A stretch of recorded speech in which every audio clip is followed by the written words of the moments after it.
Good. There we are. We are now live. Thank you. Good morning. Welcome everyone. Bore da aelodau. Croeso I gyfarfod Awdurdod Parc Cenedlaethol. Croeso unrhyw aelod o'i cyhwyth sydd yn gwylio. That was quite weird because I had the interpretation in my ear as I was saying it. So thank you. As you are aware, we have translation, so hopefully everybody's able to access that. Good to see you all. As you know, we're unable to meet in the, or for those online, we're unable to meet in the green room as it has been demolished and is being replaced. So hence why our meeting is online. Hopefully you'll be able to see all the names of the people, all the councillors and Welsh Government appointees that are on the screen, and I'll introduce the officers as and when we come to the reports and agenda items. With no further ado, just to say that we've got quite a long agenda, as you're aware, this morning, with many reports. So I'd like to try and keep questions and comments succinct, please. And if somebody has made a comment or asked a question, please let's not repeat it. And I'd like, if possible, please, to keep the cameras on. It's really nice to have faces rather than a blank screen in front of me. Otherwise, I feel like I'm talking to nobody. And please use the hand function if you wish to make a comment or ask a question. Good, thank you. First agenda item, to receive apologies for absence. Have we had any, please? Yes, Chair. We've had apologies from Mrs. Julie James, Councillor Dr. Simon Hancock, and Councillor Angie Tinley has also informed us that she will be a little bit late. Oh, I thought she was online, but there we are. She's obviously sort of online ready. Have we got any disclosures of interest by members or officers in respect of any items of business that we're going to be discussing this morning? Councillor Thomas, Vanessa Thomas, please. It's item 1125, page 235, the Creswell Quay Conservation Area. So it's within my ward, and I'm a member and deacon at Pisgah Chapel, also within the conservation area. So it's just a personal interest. Thank you. Thank you. Dr. Plummer, please. Thank you, Chair. Just personal, not prejudicial, for the record. Member of NRW Board, Chair of its Protected Areas Committee, which has sort of relevance to various of policy matters and interactions. And I'm a Welsh Government Senior Independent Member for Public Appointments, and we have a number of forthcoming end of terms of office, so it may be a topic for discussion. Thank you. Thank you, Rosie. Any others? Oh, Councillor Bethan Price, please. Just a personal interest on item 14, the clarification statement of potential implementation of Article 4 regarding caravan and camping sites. I have a small campsite, but it's got a license and everything. So just a personal interest, really. Thank you. And my partner's got a camping site as well. Yeah, no, thank you, Bethan. Any others? I don't think so. No. Is that's a legacy hand? There we are. Okay. Item 3 then, to confirm the minutes of the meeting held on the 5th of February. Hopefully everybody's had a chance to read those, and do I have any items to raise that are not going to be discussed later on or in the action log that you want to raise before we? I'm quite happy to move those. Just wonder if I have a seconder. Councillor Sam Skern-Blackhall. Second, is that Sam? Yes, Chair, thank you. Sorry, Madeline, I missed you. Just getting used to being on screen again. Did you have a comment to make on them, or was that for seconding? Very minor correction, but then to second, Chair. Just to say I've been upgraded to becoming councillor, Awdurdod. Yes, I saw that. on yes. Page minute 3 about the last minutes. So just to correct the title there, and to just ask about the comment on again on that minute, page 2. It says that we authenticated those minutes. Is that a usual term, or do we not usually just approve them? I wasn't sure what the difference was, so just a question there, really. Thank you. Caroline Llewellyn, our Democratic Services Manager, please. So thank you, Chair. So you're quite correct that normally we would sign minutes if we were in person, but because we're online, because this morning it isn't physically possible for the Chair to sign the minutes, we record that she authenticates them, and then at some future point when we are able to meet in person, we will bring a copy of those authenticated minutes and ask her to countersign them. So that's the same principle applies to all other committees as well as the authority while we are online. It's just brilliant. Thank explanation you, for the term. Okay. Exactly. Thank you. Well spotted. Well spotted, Madeline, as well. So thank you for that. So we've had a proposer for myself, seconded by Sam. All those in favour that the minutes are a true record, please raise your hands.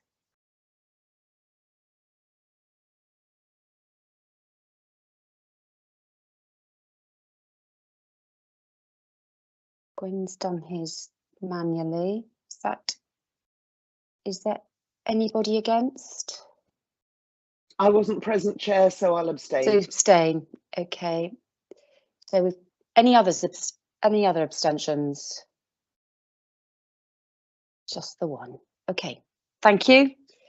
Thank you very much. We'll move on to the action log on page 11.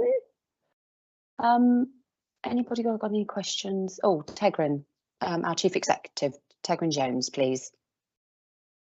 Cwbl o bethach, just ymddihiro mae ambell I gap na, ond felly os na I just rhoi rhyw fath o update cyflym ar hwnna.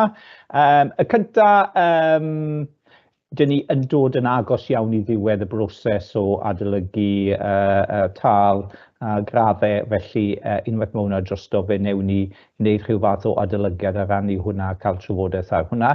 Mae yna rhyw fath o trafodaeth wedi bod yn yr fforwm, Employee Forum, yn ddiweddar am hwnna hefyd, felly mae rhan o fe'n digwydd, ond newn ni wneud e, ond dyn ni o fewn wythnos y ddwy fi'n credu I ddelio gyda pob apel ac yn y blaen, felly mae hwnna yn hawdd. O ran 982, dyw James ddim yma, ond mae wedi anfon neges ysgrifenedig, os na I ddarllen y mas, bydd e'n Saesneg. Representatives of Visit Pembrokeshire, Pembrokeshire County Council, the National Park Authority, Planed and the Port of Milford Haven met to discuss the need for a more detailed destination management plan, action plan, and to agree terms of reference of the associated strategic advisory board. Each organisation present agreed to take the lead on key themes. I think ours is regenerative tourism, contained in the DMP with Pierre leading on regenerative tourism. The strategic advisory board is due to meet in April, and any associated actions will be presented to the Visit Pembrokeshire board for agreement in due course. Since that is being set up, I just wonder whether, because this action keeps appearing, whether we just find a different way of reporting on Visit Pembrokeshire rather than keeping that action. Yr un nesa wedyn, wneud Catrin falle sôn am finance system, a wedyn yr un olaf sydd y fi yw member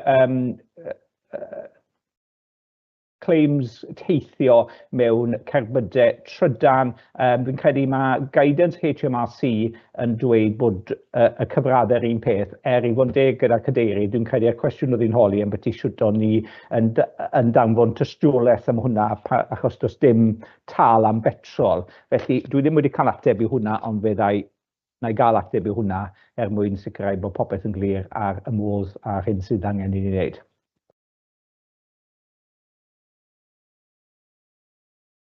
Diolch, Tegrin. Rosie, please. Oh, just a couple of points, and I think I've followed what Tegrin said on Gymraeg, although it's testing me a bit. And I raised with Caroline, I think as a matter of principle, it'd be useful to make sure that we don't have blank progress fields. so we have something in them for future. And I think there are a couple like 1032 which can be closed off. And I think Tegrin's picked up the other points, which again, Caroline Blesser has picked up.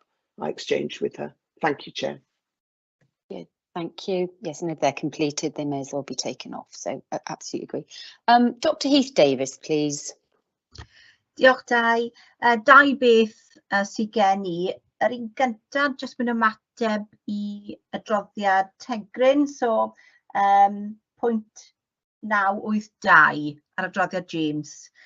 Mae'r pwynt gweithredu yn sôn am fesuryddion. Felly dyna y pwynt falle. A wyt ti wedi gwneud y pwynt sut ni'n adrodd y monitron y dyfodol. Dwi'n credu dyna falle oedd un o'r concerns yn dyfa. So, beth yw'r amcanion, beth yw'r mesuryddion, ac dyna beth sydd eisiau ni gweld dwi'n credu ar lefel ddigon uchel wedyn. Felly os mae'r bwlch yna yn cael ei sortio, dwi'n credu bydd yr adrodd wedyn yn dilyn yn eitha neis o fyna. A wedyn yr ail un oedd gyda fi oedd 1036, yr un ar y Gymraeg, yr asesiad traw effaith. Mae adroddiad yn fyna, ond dwi ddim yn glir I fi ar hyn o bryd os oes bwynt gweithredu I chi I ddod nôl ato fi. Dwi'n siŵr os oes rhywbeth dwi'n disgwyl fanna o hyd neu beidio. Mae gwaith wedi cael ei wneud yn amlwg, ond dwi'n credu bod fi wedi gweld y peth terfynol. Allwch chi ddilyn lan ar hwnna Tegrin, dwi'n siŵr ble mae hwnna'n gadael ni. Diolch. Ie, gai sgwrs ar hwnna wedyn newn ni ddau nôl ar hwnna. Diolch yn fawr. Diolch. Right, thank you. Any other comments on the action log before we move on? No? Good. Okay, thank you. I should have said at the start that we have a workshop afterwards, planning on sort of stopping probably about 11:15, 11:30 for a short break, and then depending on how we get on, about 1 o'clock for lunch. Ideally, it would be nice if we could be finished by then, but I'll let you make that decision.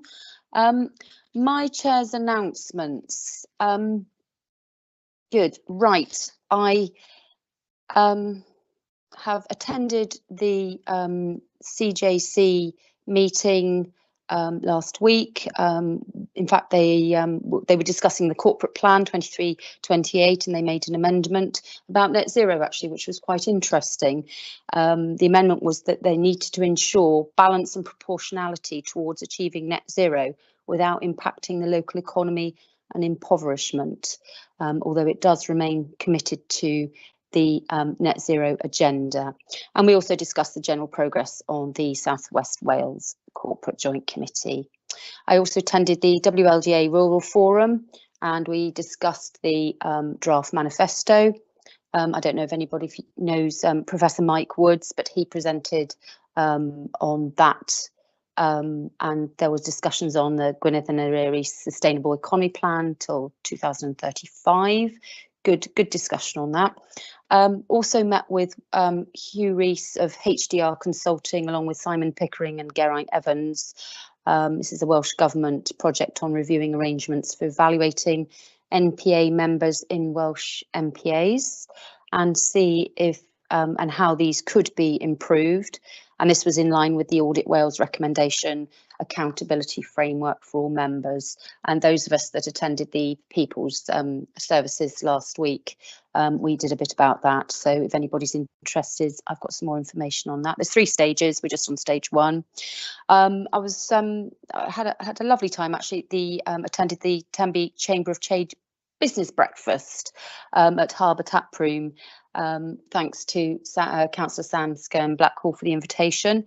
It was to allow business students at Greenhill School could engage with local businesses and organisations to gain valuable insight into the world of work.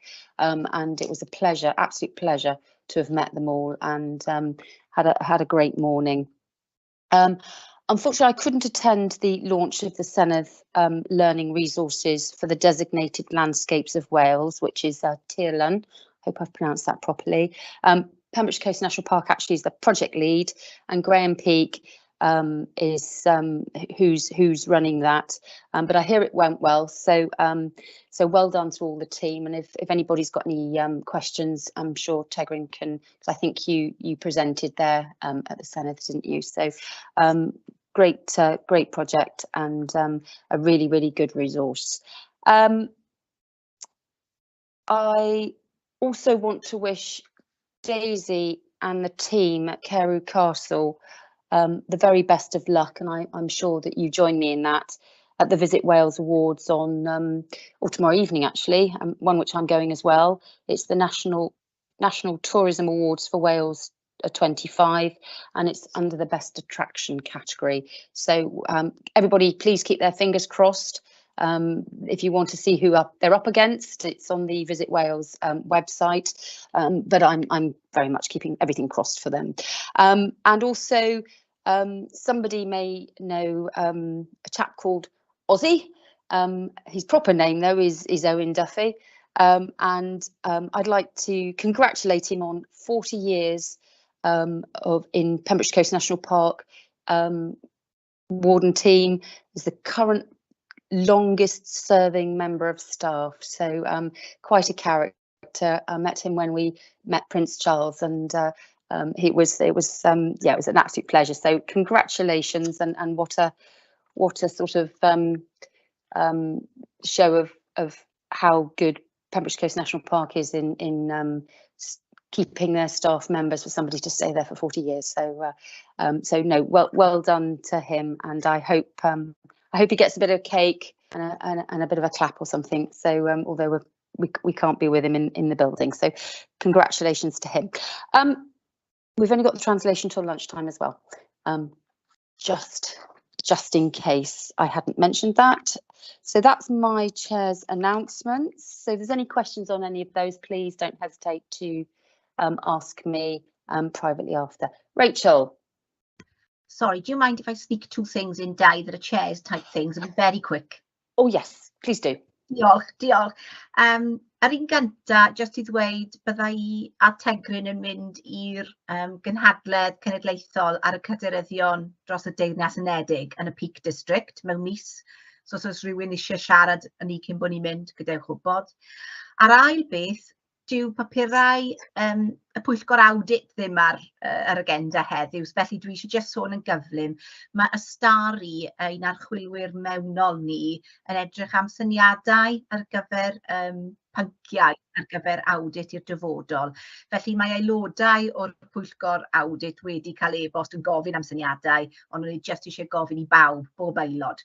Os oes unrhyw beth hoffech chi i'r archwilwyr edrych arno dros y flwyddyn neu ddoi nesaf, gadewch wybod I fi dros e-bost. Diolch yn fawr, dwi'n casglu syniadau. Dyna fe, diolch. Diolch Dai. Thanks, Rachel. Good. We will move on to the report section. So on page, what page do they start? 13, we've got the Operational Review Committee. We're just receiving the reports. Has anybody got any comments? No? Okay. And the People Services Committee, we've actually had a subsequent one since, but this is for the 15th of January. Dr. Harvard, please. Sorry, Di, just to point out agenda item 6, that the DM committee minutes were approved at our last meeting and are available. So we have already received the report for DMC as well. Thank you. Brilliant, thanks. Sorry, Councillor Maureen Bowen, I skipped you. Apologies. Would you like to say something? Yes, thank you, Di, and you are forgiven. Now this could be just me, but when the colleagues are speaking Welsh, the translation's coming up to me like double Dutch. It's I don't think they know all the English for some of the Welsh words that are being spoken, and they are just making up some sort of gibberish. Has anybody else noticed that? No, I haven't had a problem before, but I'm just going to bring in Georgia, please. Thank you, Chair. Hi, Maureen. I believe you might be using the transcription service rather than the simultaneous translation service. Right. So if you go in, have a look at the ribbon on the top of your screen, there should be 3 dots with the word more underneath it. Can you see that? Yeah. Click on there. Under there should be an option for language and speech. No, I've got meeting info, devices, video effects, and captions. That's where Okay. Yeah. Okay. Are you on a Mac device by any chance? Yes. Okay. Caroline, while I'm taking minutes, would you mind contacting Maureen separately just to walk you through how to do that, if that's all right? Just as a pointer, Georgia, Lynwen suggested I try going through a different browser, so not through Safari, and that has made the difference. Though previously I haven't got into PCMPA on that, but it's worked this time. I'm hoping Caroline might be able to show that to Maureen if you could. Thank you, Chair. Thank you very much. All right. I think we have an excellent translator. Hopefully we'll get that sorted for you, Maureen. Right, where were we? We were doing people services. Yes. Were there any anything to raise on the 15th of January? People services. Otherwise, we'll say that we've noted that and received that. Rachel, please. Ie, diolch Dai. Dim ond i ofyn yn gyflym am y pay and grading, achos Tegwyn wedi sôn am y tipyn bach, ond jyst eisiau holi'r cwestiwn, pryd fydd y gwerthusiad a pryd i ni'n disgwyl derbyn yr adroddiad, achos bydd yn cymryd amser i wneud y gwerthusiad a wedyn derbyn y adroddiad yn dyfe. Felly jyst am seri ar hwnna, a gallai fe fod yn y log pwyntiau gweithredu o bosib, ond jyst eisiau codi hynny fel cwestiwn, please. Gallai ddod nôl chi ar hwnna, jyst achos fi'n gwybod mae Joy ffwrdd wythnos ma, a dwi am siarad â hi achos wrth gwrs mae yna llu o bethau arall yn digwydd ble ni'n blaenoriaethu hwnna. Fi moyn cael ei allan o'r ffordd i fod yn hollol onest, ond... Yn union, dyn ni ddim eisiau licio ymlaen ydyn ni, na. Na, fyna. Diolch yn fawr, diolch. Diolch, Rachel. Councillor Mike James, please. Diolch yn fawr, Gadeirydd. Just rhywbeth gwybodaeth gyda'r People's Committee. Fues i yn cyfarfod dydd Llun gyda Volunteer Forum a cwrdd â sawl volunteer. Mae rhaid i weid, o'n i wedi dysgu lot o bethau ambiti volunteers ond just fel gwybodaeth i pawb na o'n i yn y cyfarfod a mae fe'n mynd i symud mlaen yn gryf iawn. Diolch yn fawr iawn. Diolch, Mike. Thank you for that. Rachel, did you want to come back in again? Or is that a legacy hand? Brilliant, thank you. And actually, I after we had our pre-meeting, Tegwyn, I didn't think we'd had any youth committee meetings recently or any minutes. I just wanted to know if that's still going on. Thank you, Georgia, perhaps. Thank you, Chair. So I have spoken to Maisie very recently, who coordinates all of the meetings, and she said that the meetings are taking a different form just as they're adapting to the needs of the youth rangers, and she's looking now to develop more of a quarterly newsletter to share with you all with images and sort of notes of their various activities and meetings. So she's just in the process of fine-lining that and fine-tuning it, and I will provide you an update when she comes to a bit more of a conclusion on it.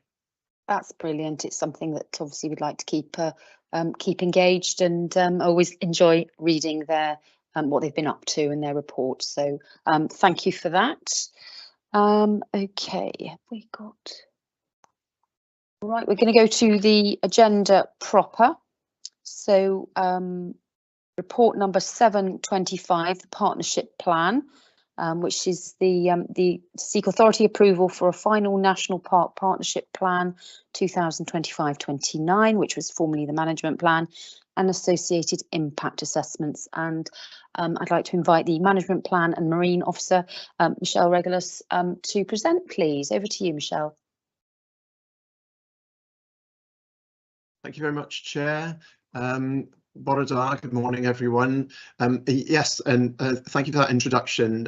I was going to say at the outset that the partnership plan is arose by any other name. It's the National Park Management Plan in statute, which is a 5-year plan that comes to us as a requirement of the Environment Act in 1995. But partnership plan is a better name for it, to be honest. So at the authority meeting last June, members considered a report of consultation on special qualities survey that had taken place in the spring of last year. And members also agreed a consultation draft partnership plan together with impact assessments and the other associated consultation materials, mapping and so forth. And I can now update you on what's been happening since. So the consultation partnership plan went out in the autumn for 8 weeks, thanks to all the staff who helped promote the consultation at the county show, local shows and so on.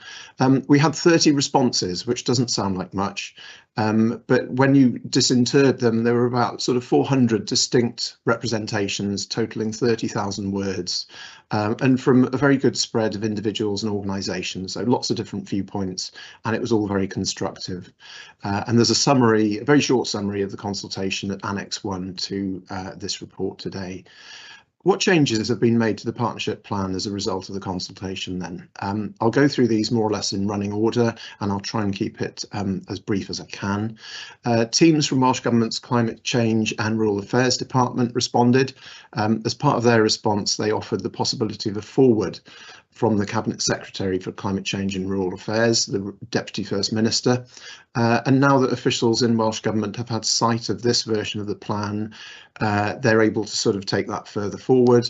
A draft forward has been sent to the Deputy First Minister and will hopefully be approved in due course for inclusion in the final plan. People wanted to get a better idea of the significance of the National Park, so we've added a bit of text on what makes the National Park important on the UK and on the world stage. A vision statement. People asked for a clearer vision of what the National Park might look like. I've heard a lovely quote to the effect that the trouble with objectives is that you're constantly working towards what you used to want. But hopefully we're not going to fall into that trap, and hopefully the vision text we've added will remain relevant for a few years at least. People asked for a timeline to describe the evolution of the Pembrokeshire Coast landscape. So we've done a little run through of the last 500 million years, which will perhaps encourage us to take a longer view forwards as well. And that was an amazing exercise for me, because my sort of sense of history and time is terrible. So it's very useful for me personally to do that. Special qualities, a few changes here, some of which, I mean, you would have seen the way things were going, I think, last June in the report there on the special qualities survey. Essentially, we've given some of the original, or should I say current special qualities, more of a profile in their own right.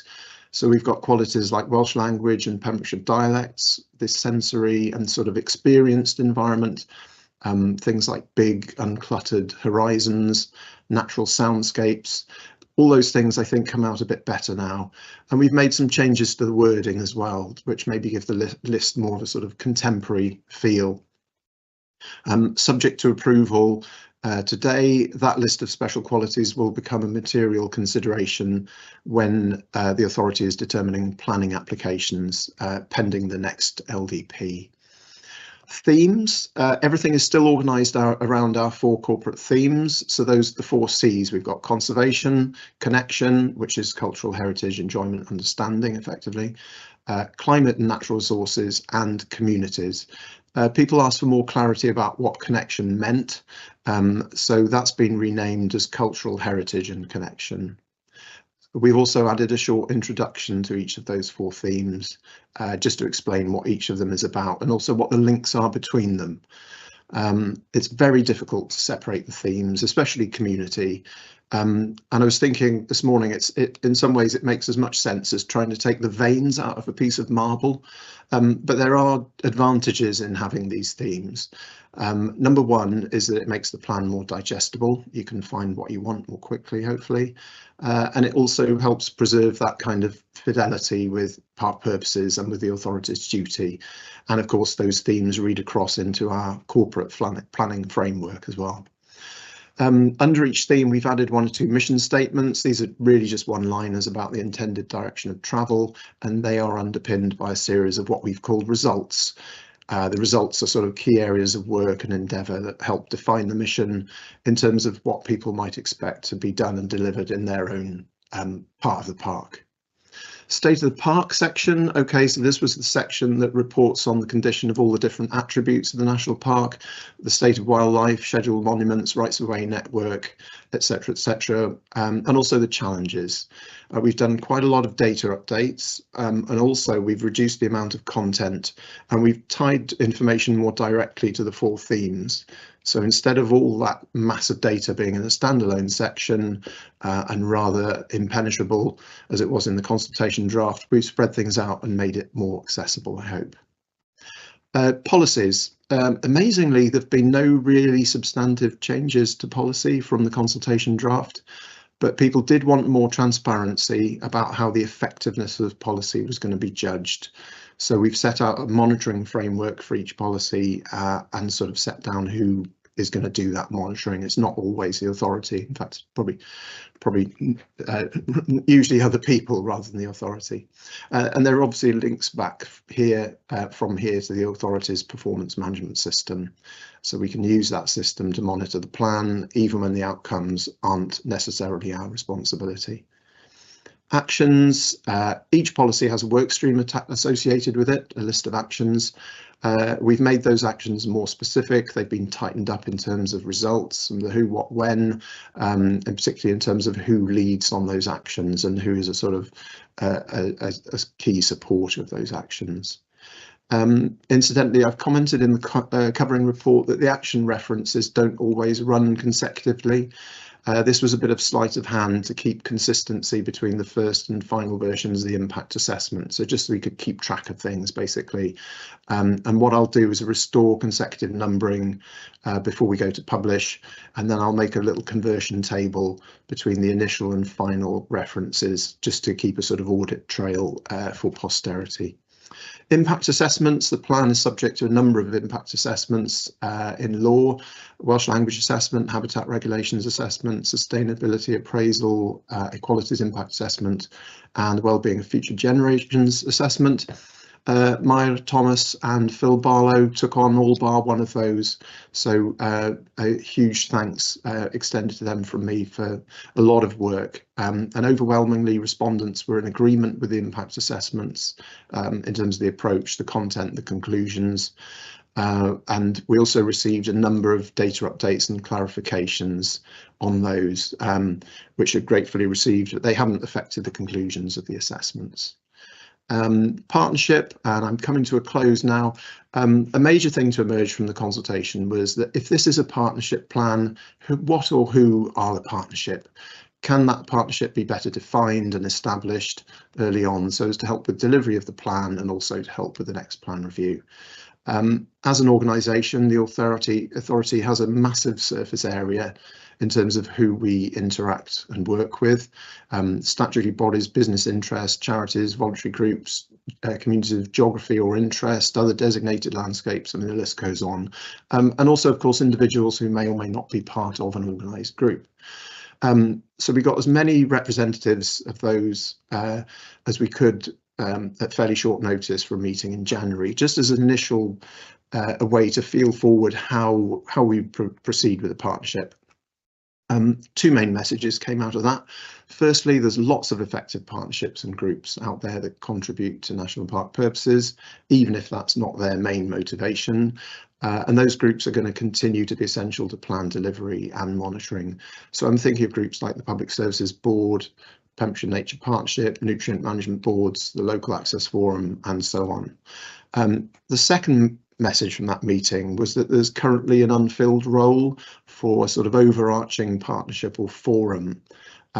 So a kind of group of groups that is there specifically to look from enough altitude at the principles and reality of the national park, as well as take an overview of existing partnerships over the longer term. Another sort of function, I think, or advantage of having such an overarching group is that in some cases you have relevant stakeholders that aren't statutory or invited members of an existing group. So if there's a forum such as this, they can nevertheless express a view on a topic, which can then be sort of taken into account. There's no definitive list of members for this group yet, and we're looking for delegated authority today to develop this. But of course, it needs to be an inclusive group, and I think it can be fairly loose fit, you know, have an adaptive membership. So what's next? Subject, of course, to approval of the recommendations today, we will go ahead with publication. We'll continue to develop and convene the partnership group in terms of membership, terms of reference and all that sort of thing. We'll set up impact monitoring reporting based on what's in the plan with a view to being able to generate annual progress reports, which is a key thing that's mentioned in the Natural Resources Wales management planning guidance, which came out last year in draft. And then last but not least, we will, via the usual channels and procedures, look at those specific project areas that come out of the plan. So where are the greatest risks and challenges? What's the fit with resourcing? And the plan can be quite useful, has been used successfully to support bids internal and externally. So I won't say any more at this point. Thank you for your time, and through the chair, very happy to try and answer any queries if you have any before you can consider the recommendations. Thank you. Thank you, Michelle, and thank you for the very comprehensive run through and report and the plan itself. And I'm mindful that you're probably just the orchestrator, but there's a huge amount of other people within the authority that have pulled everything in for this. So I'm grateful to the whole team and anybody who's been involved in this. So members, Councillor Mike James, you have a comment, please, or a question? Diolch yn fawr, Cadeirydd, a diolch i Michelle am y gwaith caled a'r beth i ni wedi gwrando ar bore yma. Mae rhaid i weid chi'n siarad yn glir iawn, a dwi'n siŵr bod chi'n gwybod yn iawn beth sy'n mynd ymlaen. Dwi jyst eisiau gofyn os byddwch chi'n fwr garedig, a beth i language a le mae fe yma? Oedd e gyda fi nawr. O language and dialect. Os gallwn ni gael gwybod mwy am ti hwnna, dwi deall na bod dialect rownd y sir i bach yw waniaeth. Os bod ateb da chi ar hwnna gyda, a wedyn, o'n i'n siarad wedyn, o'n i'n meddwl wedyn, a beth i'r shoreline management plan na, beth le mae hwnna, dwi'n bod yr LDP yn dod lan gyda ni, ond le mae'r shoreline management plan yn cwmpo gyda climate change a cynllunio. Achos mae sawl gwaith i ni falle edrych ar y cynllun yn fwy na beth sy'n o flaen ni yn dwi'n bod y shoreline management plan yn gallu fod lan i 100 blynedd, ond mae rhaid ni meddwl amdano fe am sy'n bod ni'n dod i cynllunio. Allai gadael ef yna am nawr, os byddwch chi mor garedig, Cadeirydd? Diolch yn fawr, Michelle, eto. Diolch, Mike. Over to you, Michelle.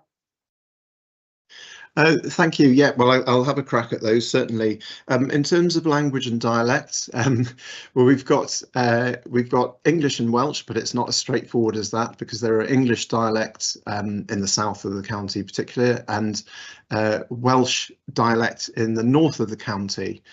I mean, my knowledge doesn't extend much further than that. There's a bit more information, I think, in the partnership plan and in the Appendix B to the sustainability appraisal. So I'll move on to the shoreline management plan, and I'm sure on both of these topics there are going to be other people in the room who may be able to add more to what I'm saying. So we have two shoreline management plans that cover the national park. And they basically set out management prescriptions in terms of hold the line, which is a sort of, you know, active intervention to protect property and people, and then a sort of and then varying responses through to a managed retreat or do nothing. So those are taken into account through the planning service, and I'll perhaps hand over in case anyone else wants to come in there. But we have identified climate change risk areas through the LDP, and there is provision made for migration of habitation settlements inland for those areas of the coast which are deemed to be indefensible, I guess. I'll close there. Thank you, Chair. Thank you. I'm not sure whether Emma or Tegrin wants. Emma, did you want to come in on that point, particularly Emma Gladstone? Yes, thank you, Chair. Just to say, with regard to the shoreline management plans, we do have 2 adopted shoreline management plans that cover the national park, as Michelle covered. There's the first epoch, so they're sort of split into 3 epoch areas or timelines. The first epoch then runs up until 2025, so we are about to enter then that second epoch, or sort of time phrase in those, and you know, we take account of those obviously, and they inform local development plan policy on where suitable to build, and we have shoreline management areas in the plan as well, so they will be updated you know, through a revision to LDP, but at the moment there's no change there, and the shoreline management plans as adopted remain. I think there may be some plans now to carry out some sort of updates to those, and we can keep members informed of any updates. Thank you. Thank you. Tegrin, did you want to come in on that point?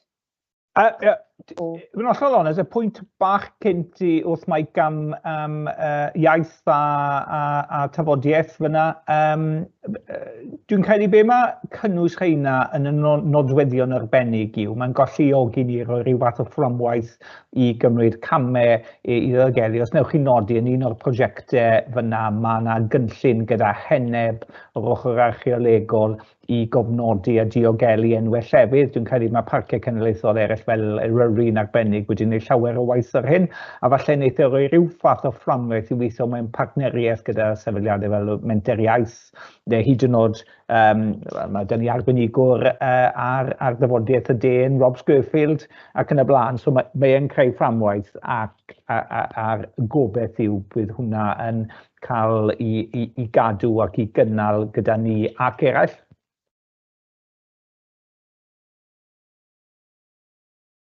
Diolch, Tegrin. Is that all right, Mike? Diolch yn fawr iawn. Yeah, diolch. Thank you. Dr. Plummer, please. Thanks, Chair. Just a few points. Firstly, can I, as you said, commend Michelle, Emma, Maya and the team on this. It's a significant chunk of work and it's core underpinning to what we do. And it's good to see that it's taken account of the updated guidance for NRW, albeit that was a draft during the time this was produced. It's given us a good framework for the future. I note that one of the recommendations today is we delegate scope for further changes, including sort of non-material tweaks and corrections to officers. I've offered a number of changes, a number of sort of suggestions and amendments to Michelle already offline, and but I timed out on doing more. I'm obviously happy to do so.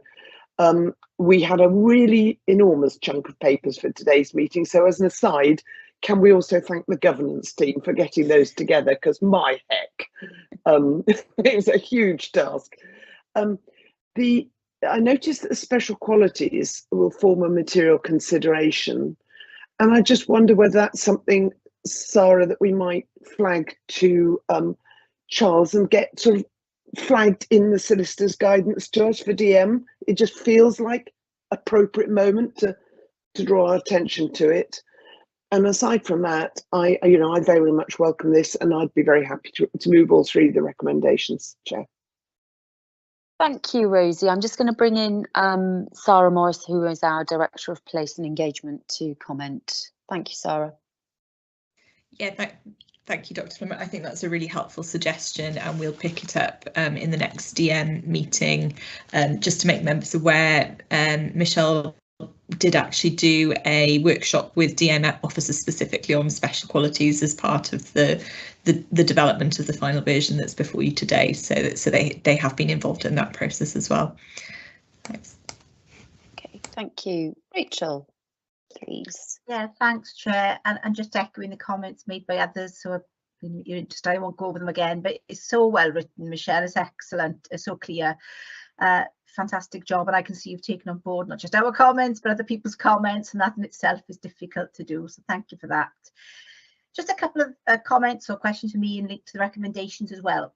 It comes across, I think, sums up a lot in the foreword for me. When you read the foreword, I just think, oh my gosh. And I slightly worry, it's a positive and a negative all in one in a way. Are we taking on the world's problems? I'll put it that way. That to the extent you almost have to remind yourself by the time you get to section 2 of what the remit is of the national park and why we were set up. So I'm saying it a bit in jest, but it is a kind of serious comment, and it links then to what you said, Michelle, about the need for a group, and that we're going to try and corral this and almost monitor all of these other bodies. I'm hearing it that way. So there's a slight note of caution for me there. I can see the need for the group, but I just want to appeal or say it'd be interesting to see how it goes in that regard and what our role is in this. You know, to what extent are we responsible for everything climate change, the whole decline in biodiversity, the state of health and poverty, you know? And you can read it that way now that we've gone for the title as well as a partnership plan, you know? So I just read it sometimes and think, wow, yeah, so are we the monitoring body, or are we a coordination body? Are we really going to get all of these people galvanized to these world problems? So yeah, it's a real positive that we're taking that stance, but wow, it's a heck of a challenge. So I would just put that note of caution wherever we go. I think what we are doing and what we're able to do, please, and just stick with that. I think we struggle a bit sometimes with our purpose and our priorities. So just to bear that in mind. Thank you. Thank you, Rachel. Did you want to come back at all, Michelle, on that?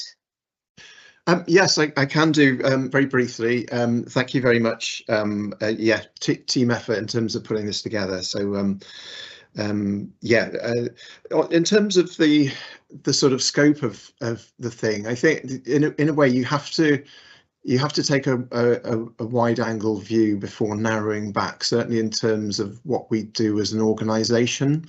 So I think there's almost a question of getting to the heart of the problem and then getting away from it again to some extent.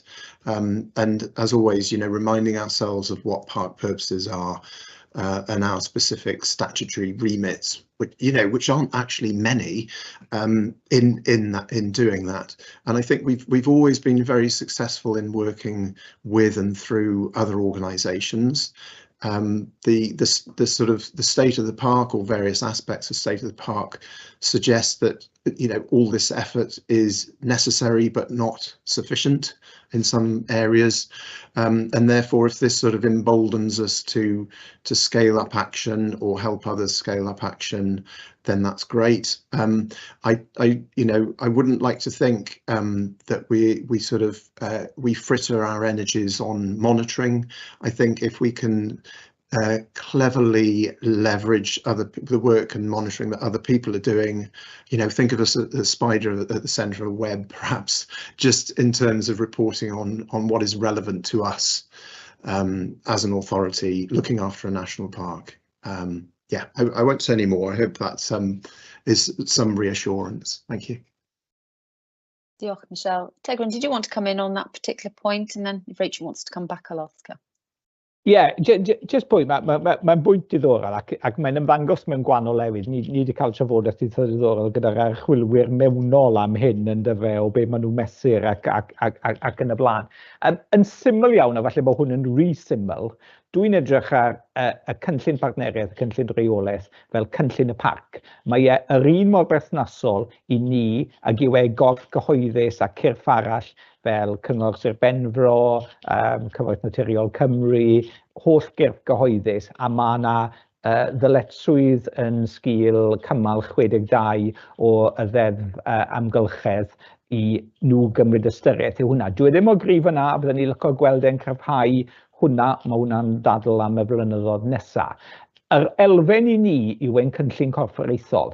Felly dyle'n cynllun corfforaethol ni fod y darn o'r cynllun partneriaeth dyn ni'n gyfrifol amdano. Felly fyna, ond fi'n credu mae'r pwynt yn bwysig, dim yn cynllun ni yw hwn, cynllun y parc yw hwn, a mae yna ddyletswydd arno ni a llu o gerff eraill i roi ystyriaeth i hwn yn ei gwaith. Do you mind if I quickly come back, Di, to say, yeah, I think it's important to recognise the challenge and the problem, and you've answered it fine. I think saying about the corporate plan, though, is key, Tegrin, and I think it's good for auditors, but everybody. Which bits are we actually accountable for here? What are we setting up to do and committed to with now £10 million budget? You know, so that's great. Thank you. So the corporate plan to come is an important bit of our cut of this overall partnership plan. So thank you for that clarification. Diolch yn fawr. Diolch, Rachel. Dr. Madeline Harvard, please. Diolch, Cadeirydd. Yes, I think that clarity is really important because when we set out on this, and congratulations, Michelle, for getting to this point. I know it's been a mammoth effort, not just the pulling together, but actually going out and talking to people. That's the critical thing about a partnership plan. People have to feel that they're part of it, and I know you've done that. But we do need to be very clear, and there are actions in this, great, but what's for us and what's not. And I think the point that Tegrin's just made is that our corporate plan is the delivery of the park plan. That perhaps needs to be clarified slightly in the park plan. You know, we will do this as very early on, I think, because otherwise it can certainly read that it's our vehicle and we've got to deliver everything, although the actions very clearly involve people. And now my second point is that I'm sure there are other people. You've talked about key partners, but there are lots of deliverers and lots of people who want to be involved and are involved who will not find their names. And that's always a concern, because people either feel a little bit slighted that they've not been included, like major UK organisations perhaps, or very local organisations who we know are delivering for us on a daily basis, you know, literally out on our beaches and keeping eyes on our sites and so on.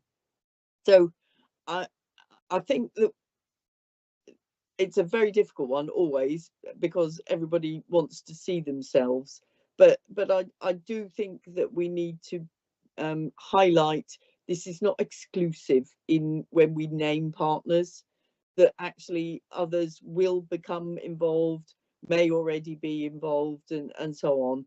So it's just to think of some clever ways of making sure that it is a truly inclusive plan for people and organisations, rather than, you know, another one to sit on the shelf sort of thing. I don't think it's that, because we have got some very clear actions and there will be monitoring, but I do think that there may be some who either feel that they've been left out, or we've no need to get involved then because it's already being done. And I know that we wouldn't want to take that approach. So perhaps if we can just think about some other way of presenting a graphic or something like that. I'm not sure, but perhaps a little bit of thought in that area would be helpful. Thanks very much. Diolch. Thank you, Madeline. And I suppose a lot of this comes down to communications, doesn't it, with everybody across Pembrokeshire. So perhaps there might be a little piece of work on that as well. So I'm not sure whether that's being considered, but might be something worth considering. Did you want to come back, Michelle? Yes, I can do briefly. Thank you, Chair. I did a brief presentation to our staff meeting a week or so ago, and I think the mangled sort of metaphor I used there is that this thing is a bit like an apple tree, and you know, we'll pick some of the apples off, and other organisations will pick others off, and then hopefully collectively we'll pick all of them off. and that will be the problem solved. Of course, it's not as simple as that, is it? But that's sort of how it works. You know, we have some assignments and other people have other statutory responsibilities which are incumbent on them. In terms of the detail on partners in the consultation, we probably went too far the other way. It was almost you know, teetering over with the weight of the list of people, and of course even those lists weren't complete. You know, I'm sure there were omissions there. In fact, I know there were. It's almost like a fractal sort of problem, isn't it? And the more you look, the more detail you're sort of omitting. I think there again, the corporate plan is probably our saviour, in the sense of that will detail, you know, who we're working with on a specific basis.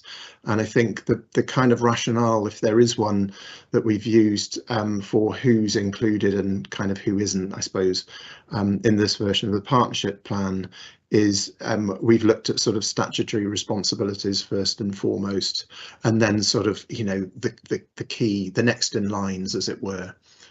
So it certainly doesn't pretend to be comprehensive, and I think your suggestion that of adding some text to that effect would be useful, so as not to sort of you know, upset anyone.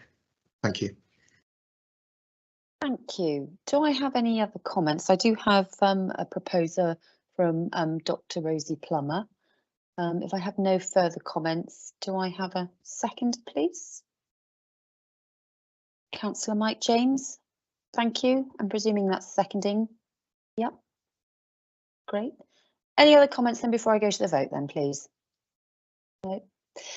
Thank you very much, Michelle. All those in favour? Actually, let's just go to the, just remind everybody on page 25 are the recommendations to note the summary report of consultation on the draft partnership plan, to approve the final text of the partnership plan, the equality impact assessment, the habitats regulations assessment, the sustainability appraisal and strategic environmental assessment, the wellbeing of future generations assessment, Welsh language assessment, and then grant delegated responsibility to officers to make any further changes agreed by members, include a forward from the Cabinet Secretary, make any minor changes required, typos, etc. Prepare the text for online publication.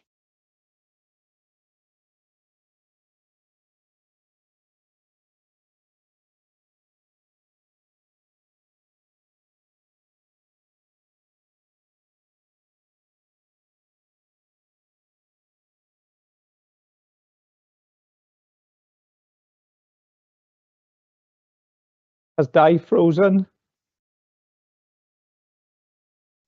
I just wonder whether, do you want to take over, Rachel? Yeah, I'm happy to do so. I was just going to wait if it was just a 2-minute job or whether it was actually going to be longer. But we're right in the middle of the vote, don't we? So let's do that. So I think Di was just there summarising the scope of what we're voting for. Is everybody happy with what we're voting for? I can see hands already up in the chat, so we'll go for that. Okay, has everybody a chance to put their hand up? I think Andrew still isn't with us, is she? She said she was going to arrive late. She appears on the call. That's why I'm asking Caroline and Georgia. But otherwise, it looks unanimous. Could somebody just check with me on the hands there to make sure it is? Assuming that Angie isn't actually live on the call. Yes, I believe Angie will be turning her camera on once she's officially with us. Lovely. Okay, so we've got 12 for then. Let's just double check if you put your hands down. We've got 12 for. Have we got any against?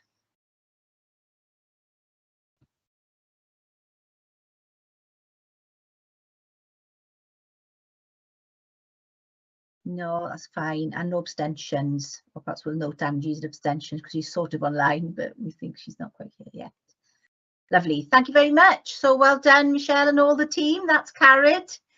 And on to the next steps. We look forward to seeing how it's implemented in true partnership style, isn't it? Thank you very much indeed. Diolch yn fawr. Thank you. Okay, thanks, Michelle.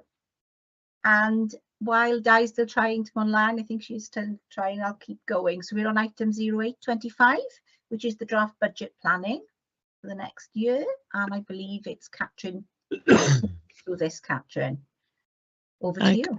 Okay. Shemai, good morning all.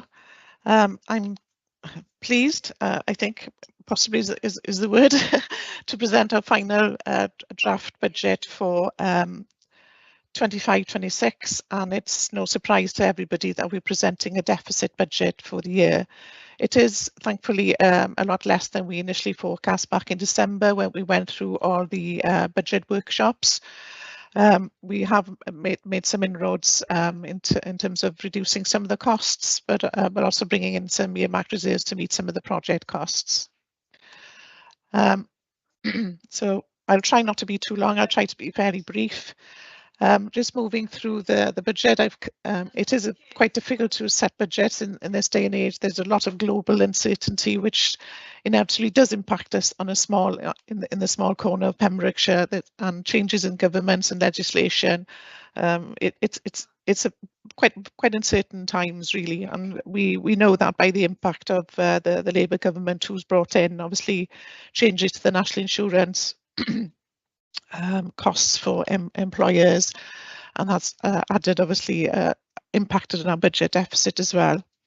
So there's another spring statement coming up later today, so we don't know what that may bring. I think the key message to bring in under this budget is that at the end of the day, we have an underlying trend of increasing deficits, assuming current funding levels. So we can see that really even from 25-26 and onwards, we're still forecasting increased deficits, assuming obviously the flatline budgets moving forward.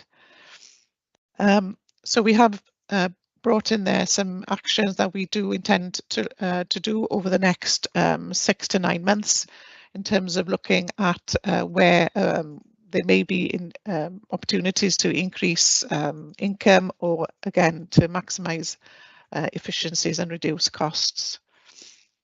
Just to add that Richard Griffiths, our Section 151 officer, is present in the meeting if you do have any other questions. I think then really mainly is I'm asking members really, just to mention there's no changes to prudential indicators on our investment strategy, but I am recommending an increase in our general funds, in our general reserves, and that's to reflect really our increased costs of operating, and our general reserves level hasn't really changed for quite a few years, but given our increased operating costs, we need to now look at increasing that level so that as a buffer for the future.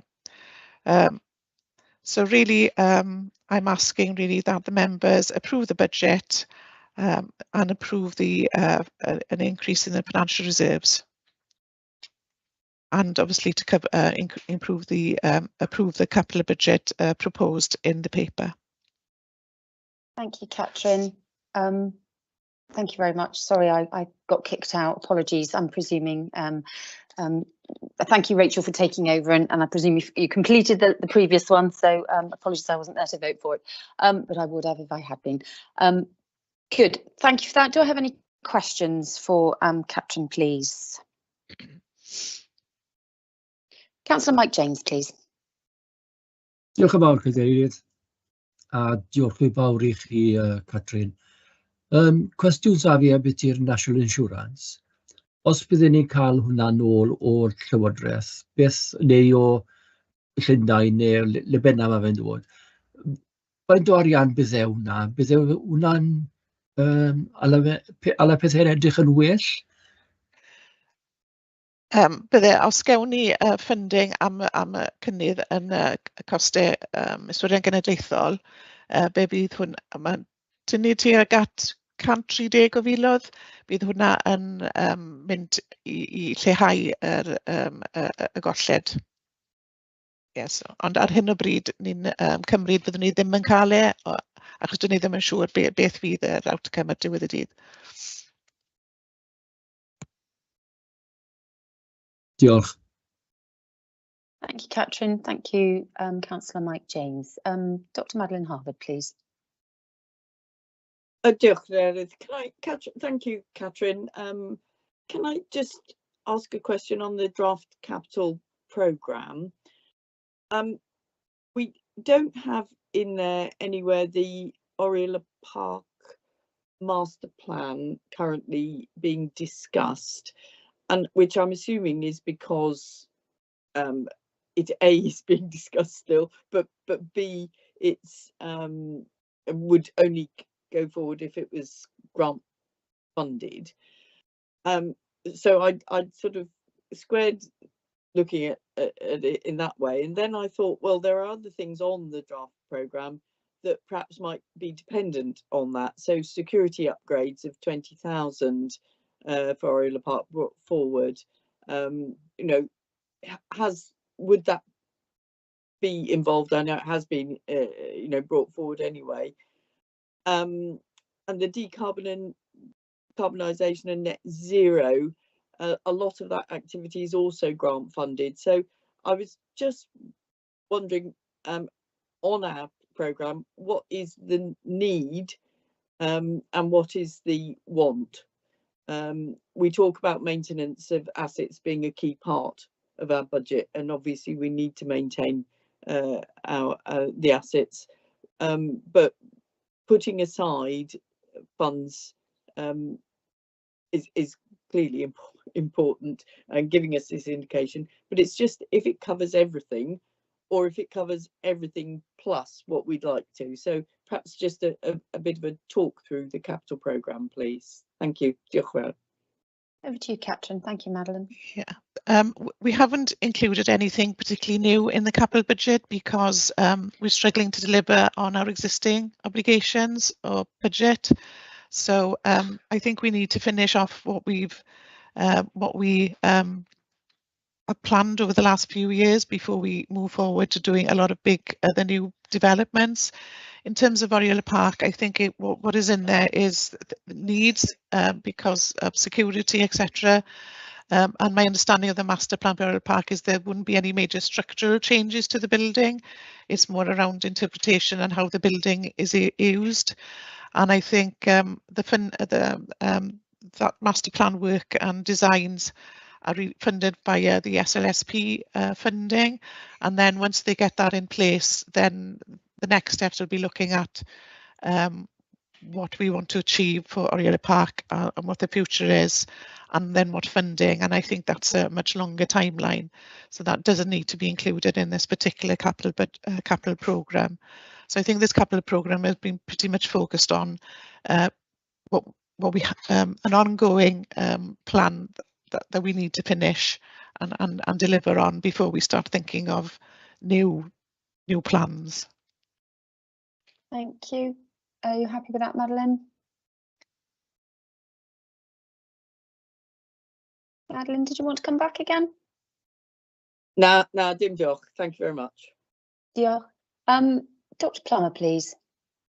Thank you, Chair. Just a few points. I mean, I think, you know, again, to commend the team, because it is, as we know, very uncertain and challenging times. And I don't think we can continue to deliver to what are existing service levels, and we're going to have to continue to be agile in the way we go forward. We should also be recognising the political change that we're likely to get with the forthcoming Senedd elections, of the increase in Senedd size, let alone the changes in colour that may arise, who knows. And given that such a significant proportion of our costs are inevitably staffing, and we've of course done a very thorough pay and grading review, I just feel slightly uneasy with the assumption of a 2% on salaries, which we have flagged here may be an underestimate, because that, you know, a move of just a bit, a 0.1, starts to get, so that just is a bit of a concern to me. I'm not suggesting it's easy to square that, but I'd flag that as a question. And then the question about the additional planning fee income, which is anticipated. Do we have a timeline on that, Sarah? Do we even know what it's going to land with? So that was the sort of question there. And just one final aside, what on earth is a Porthgyn hopper? Okay, thank you. I'm going to go to Sarah first to answer that first question? Yeah, I was at a meeting of the Planning Officers Society Wales last week where we had an updated briefing from Welsh Government officials. They advised that the timeline for an increase in planning fees is now for implementation in November. There's been a slight delay because of their legal team being involved in other work, but they anticipate that it will be implemented in November.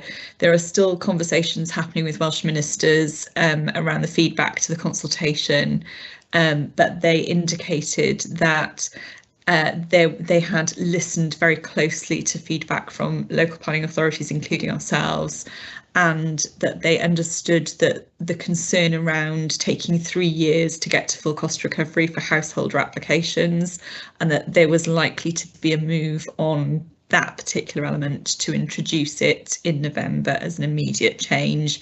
And those of you who have been looking over the border will note that English LPAs are moving, I think in the next week or so, to £580 for a householder application. So we would, if we moved in November, we'd be aligned with England, which would be very helpful. There was still some uncertainty about other aspects of the consultation, and we're waiting to see, particularly on retrospective applications, what happens there. We don't have a clear steer from officers yet as to that. Thank you. And who's going to answer the hoppers question, please? It's already in the chat. Thank you. Oh, good. Okay. Perhaps somebody might like to do it publicly. Is that possible, please, so that everybody's aware of that who may not be able to access the chat? Yeah, a very ill-informed description, but Parc used to be industrial works there, and the granite hoppers are part of that structure that we maintain as part of the harbour infrastructure. I'm sure Andrew Musker will give you a much better answer if he was here, but that's a short one. That's fine. Thank you very much. Good. Thank you. Dr. Heath Davis, please. Diolch Gadeirydd a diolch Catrin am y adroddiad. A wedi cael ei ysgrifennu'n wych, mae'n glir iawn ac yn safonol iawn. Diolch Catrin. Ar y cwestiwn o reserves, o'ch chi'n gofyn yn benodol os o'n i'n hapus, dwi'n credu'n bod ni'n credu bod hwnna'n synhwyrol i fi, dwi'n credu yn y sefyllfa jyst i gadw reserve digon iachus i ni am bethau dyn ni ddim yn gwybod, fel roedd Rosie Plumby'n dweud, alle costiau cyflogaeth mynd i fyny eto. Felly, ie, dwi'n credu bod eisiau cadw reserves. O'n i'n mynd i ofyn cwestiwn ar oblygiadau cyflwyno cyllideb gyda diffyg i'r Llywodraeth. Pryd mae diffyg o 500,000 gyda ni. Os rhaid i ni wneud fwy o waith, bydden nhw'n dod nôl i ofyn am rhywbeth arall, achos dyw hwn ddim yn balanced budget, ydw e. Felly ni jyst eisiau holi os camau nawr arall yn mynd i fod, achos yn bod ni'n mynd i roi gyllideb o'r pictiwr yma iddyn nhw. So dyna'r cwestiwn cyntaf. Ti'n mae'n mynd am hwnna gynta, gwan ateb o hwnna. Ie, yn iawn. Felly, y ffordd mae fe'n cael ei ddangos, felly dyw ddim yn glir. Y diwedd y dydd bydd y general funds yn pigo lan y deficit, so wedyn bydd da chi balance budget effectively. Ie, oce. So fydden nhw ddim yn dod nôl i ni ar hwnna. Na, dim tra bod general reserves i gadw ni. Oce, ie, dwi'n yn gret, ond ie, o'n i jyst yn wondran am y goblygiadau. Diolch, Catrin. A wedyn, o'n i jyst eisiau codi'r pwynt am nifer y staff yn cynyddu. Oedd y tabl yna'n ddiddorol iawn, dyn ni nôl ar ffigurau o bach yn uwch na beth oedd gyda ni yn 2010. Felly, dwi wedi dod i derfyn fy amser i fel aelod, ond i fi mae'n rhywbeth i ni gadw golwg arno. Fi'n gwybod bod ein gwaith ni yn tyfu, ond mae'n bwysig cadw niferoedd mewn modd fforddiadwy i ni, yn dyfe, canaliadwy yn y tymor hirach. Felly dwi'n credu bod eisiau ni gadw golwg o'r nhw staff neu mwy o'r recrwtio, uwch ben rhif i ni'n gallu fforddio.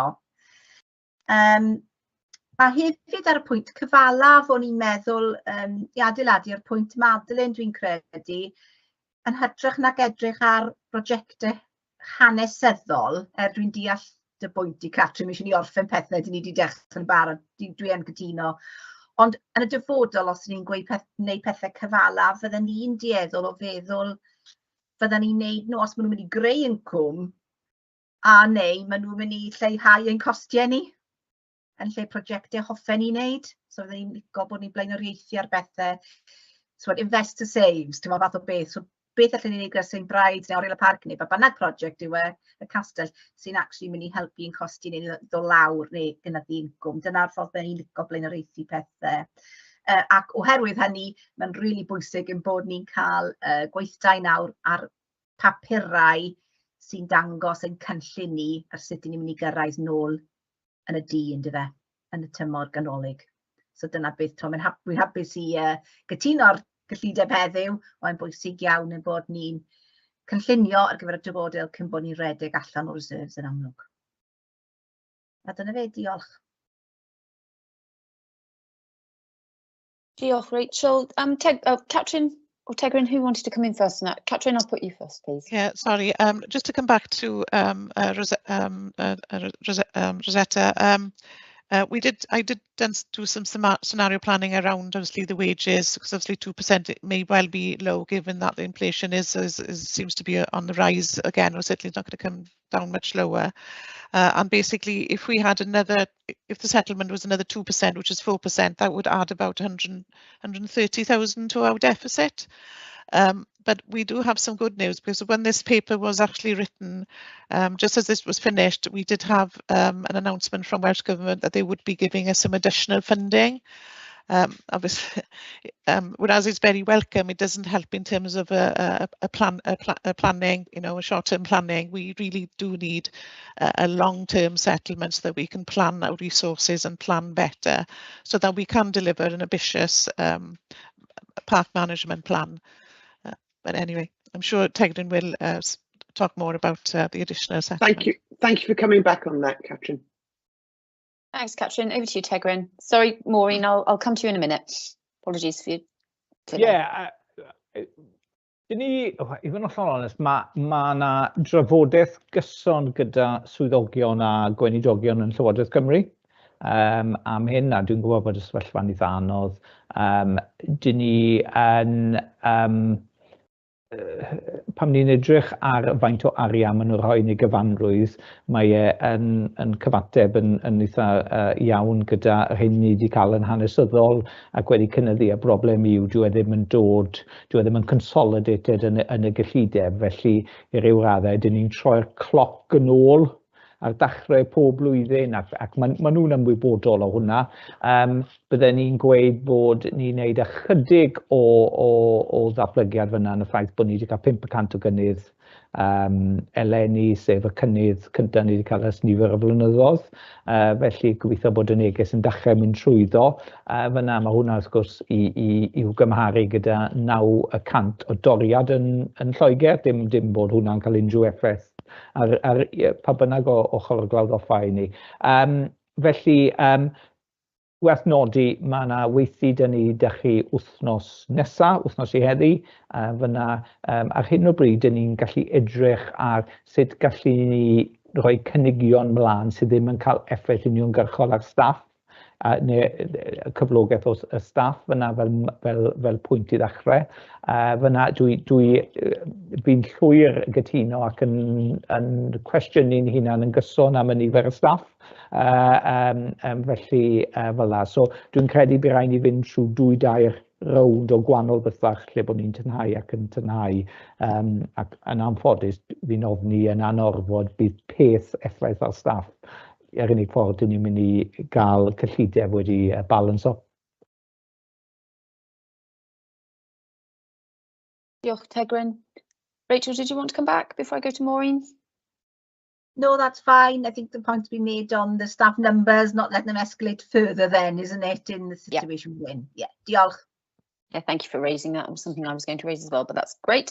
Over to you, Councillor Maureen Bowen. Apologies for, thank you for your patience. Thank you, Chair. No problem. My question is about reserves. On page 127, under General Fund, it says, General Fund can be used to smooth the impact of significant pressures, offset the budget requirement for a finite period if necessary, or held in case of unexpected events or emergencies. Do we have a timescale for that, please? because other organisations I've been involved with usually say that covers us for 3 months, 6 months, whatever. Is that the same with us, please? Thank you, Maureen. Who'd like to answer that, Catherine? Yes, the calculation is based on 3 months worth of salary costs. Yeah, so that's how the figure is calculated. Thank you. Thank you. Councillor Mike James, please. Diolch Cadeirydd, thank you very much. Cwestiwn sydd gyda fi, falle Catrin neu Sara, cynllunio offshore, falle bydd e'n dod trwyddo a bydd cynllun mawr bydda nhw. Os deith e mewn yn y flwyddyn yma, dwi'n meddwl y ti swyddogion ni planning officers I amser nhw a fydd tal I gael am y gwaith maen nhw'n wneud, achos maen nhw dan digon pressure yn barod, ond hefyd rhaid ni'n meddwl y bydd ti I ni'n mynd I gael arian I wneud y gwaith I gyd. Diolch yn fawr iawn. Thank you, Mike. Sarah, please. Yes, thank you, Councillor James. As you will see on the agenda later on today, we're already getting offshore wind proposals that are coming forwards that may have an impact on the national park. So at the moment, when we do those assessments, we don't get any fee for those. We're effectively a consultee. So all of the work that Gail and other colleagues have put into that response at the moment is unfunded effectively.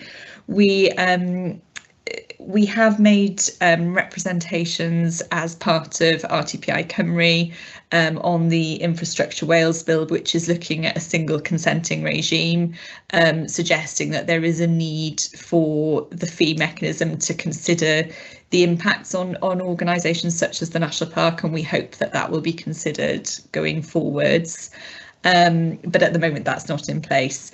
But we are getting, in some cases, using the non-statutory pre-app scheme that we put in place last April, we are getting some developers engaging with us through that process and paying a fee, which is really helpful. So they can see the advantage in agreeing, for example, viewpoints and parameters for landscape visual impact assessment with us up front.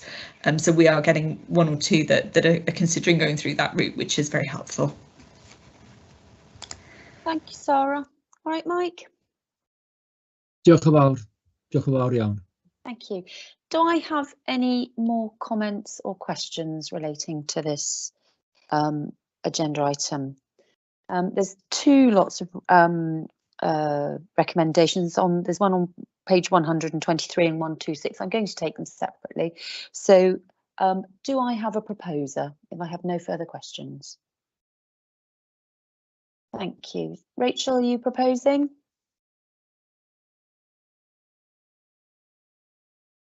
Is that a yes, or did you? No? Sorry, Councillor Mike James. Propose, yeah, happy to propose. Thank you, thank you. Wasn't sure whether you had another question before then. So, so Rachel's proposing, and Councillor Mike James, I presume you were seconding. Is that correct? Brilliant. So this is the recommendations on page 123, which is to approve in principle the draft budget 25-26, subject to noting the National Park grant levy estimate has yet to be confirmed, and to note the financial forecasts for 25-26 to 28-29. So I've had a proposer from Rachel, a seconder from Mike James. All those in favour, please raise your hands.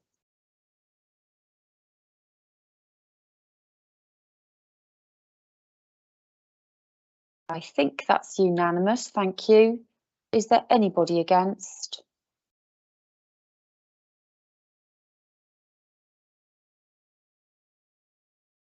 Oh, take mine down.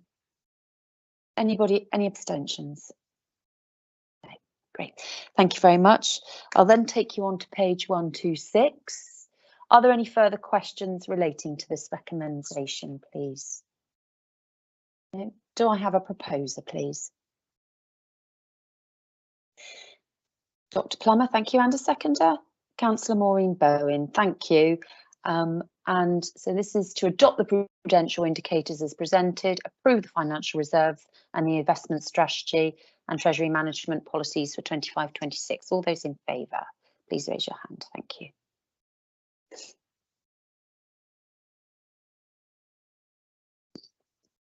Is there anybody against? I thought there were 50. I think that's unanimous, isn't it? Yeah, thank you. Thank you, members. I think we'll have a short break now, if that's all right. Say 10 minutes, 11:25, I believe now. So if we come back at 25 to 12, I will see you then. Thank you.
Hi, Di.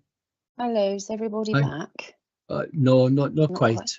My connectivity has gone really low. Okay. Could I turn my camera off, please? But if Yes, I'm of course. Yes, of course. if I'm speaking, then I'll turn it on. That's great. It's much better to speak to people with faces rather than a blob. Diolch yn fawr. Thank you. Thank you. Just to make you aware, Chair, that we are still streaming. As everyone's been muted, it's fine just to still be going, just to be mindful of that. Thank you. Thank you. Thank you. Is everybody back now? Yes. Are we all back? Georgia, can you help me with that? Or the majority of us back? Unfortunately, I won't be able to tell until we have a few more cameras on, I'm afraid. That's all right. Thank you. Just a quick message, Di. Tim has let me know he's had to pop out, so if he's not here to carry on, and he'll join as soon as he's back. Thank you. Thank you. Right. First of all, are we live now? Thank you. First of all, I'd just like to make a quick apology to Catherine and to Richard Griffiths. Apologies, Catherine, I didn't thank you before I signed off. So thank you for all your hard work, and to Richard as well. And apologies for my omission. I know how getting a budget together is quite stressful, and it's more difficult in these financial difficult times. So thank you. Hopefully you can breathe a little bit easier now. Good. Welcome back, everyone. Hope you're suitably recharged, and we will go straight to report number 925, which is the asset management strategy and policy item, and this is to approve the asset management policy and strategy. And I'm going to ask the head of decarbonisation, Jess Morgan, to present. Over to you, Jess. Thank you. Diolch and bore da, everyone. In your papers, you'll have the covering paper and the asset management policy and the asset management strategy. The policy remains mostly unchanged and provides a framework for managing the authority's estate, ensuring that only necessary assets are retained within the policy statement. That's what it says. The asset management strategy, however, is a new document which introduces a structured, strategic approach to managing our assets effectively. Effective asset management is essential for achieving our wellbeing objectives and ensuring that resources are not wasted, linking back to comments that were just made earlier around capital investment and value for money. The strategy aligns with our corporate and resource plan, again linking to the earlier point around the partnership plan and our corporate plan, and focuses on conservation, climate, connection and communities. Staff, the asset management group and members have been consulted on both documents that you have before you, and an action plan for the implementation of the strategy is being developed and will be delivered with existing staff resources. Without a strategy, there are risks of poor decision making, financial inefficiencies and potentially reputational damage. It's recommended that members approve both the asset management policy and the asset management strategy today. Thank you. Diolch, Jess, very much appreciated. Members, any comments, please, or questions for Jess? No? Goodness, you've obviously done an exceptional job. Well done. I've got my hand up, Chair. Oh, I haven't seen that. Hang on. Oh, yes, thank you. Dr. Plummer, apologies. Thank you very much, Chair. Sorry, just a quick one. Can I just say again, I really welcome the new clear style and tone of the policies and strategy documents that we're getting together. So thanks again to all the exec, but to Jess and the team. Just a general question about policies and good governance, really. I found myself musing about where do I get at all the policies, and I couldn't for the life of me work out whether I would, as a member, be able to get at all the authorities' policies somewhere in a cohesive lump. So, is there a list of them on SharePoint or something? So that's a question I'll raise more generally for you. But I think on the asset management strategy, I thought the map was really useful. I just wondered whether it could be perhaps have some numbered spots and a key, so we had a bit more idea of what our assets were. But all in all, very happy to approve or to propose the recommendations. Thank you, Chair. Thank you, Rosie. Do I have a seconder, please? Oh. Rachel? Yeah, I didn't put my hand up for that, but I'm happy to do that. That's why I just had a couple of questions and comments, if you don't mind, but happy to second to the same. So yeah, echoing Rosie's point, it's well written. It's a good read. It's interesting, and just reflecting, I'm pretty sure we had an action, Rosie, in audit committee some time ago. Not so much of the full list, but certainly an action about outstanding policies, which would have covered all of these when they were due by. And I know I've said as chair before, we need to look at the review period as well, because we've got to the backlog. So, you know, is it sensible to have a review period of 3 years, 5 years, 10 years or whatever, but we can stick to it. So I think that kind of list with that sort of schedule would be useful. Yeah, so just to echo that. So on this one, Jess, sorry to delay that a sec, but general point. Yeah, happy with it, reads really well, I think. The couple of questions for me was, I like the quick reference bullets you had on the very first page of our paper. But they are not actually in the strategy or the policy document itself. So I think it's where you've got the objectives. I wondered whether you could put them there. It's point 6, asset management objectives, and that's whether they'll be there. But of course, the objectives there are a slightly different thing on your heading 6 that makes sense. But actually, I do like that list. So something to muse over. But you've said important things in that introduction to the paper, I think, which would help if we've got to make some decisions in the future around priorities and things, you know. So if they could be included or a version of in the right place, that'd be good, and perhaps run by that objectives section would be good. The other thought I had was when we get into the orange headings, number 4. So we're at number 7, steps to achieving the objectives, and then there's a couple of important points. So number 3 of that one, sorry to confuse, number 3, a portfolio that is financially sustainable within the likely future resources. And that really made me think. And I thought, would this strategy, in all honesty, help us if we really had those tricky decisions to make? So, and it went back to the point. So if we really had to make sure they were net zero, you know, they weren't costing us in energy, would that be helpful? Would we prioritise the operational assets, or would we prioritise the visitor locations, the castle, the Awdurdod Parcs, etc.?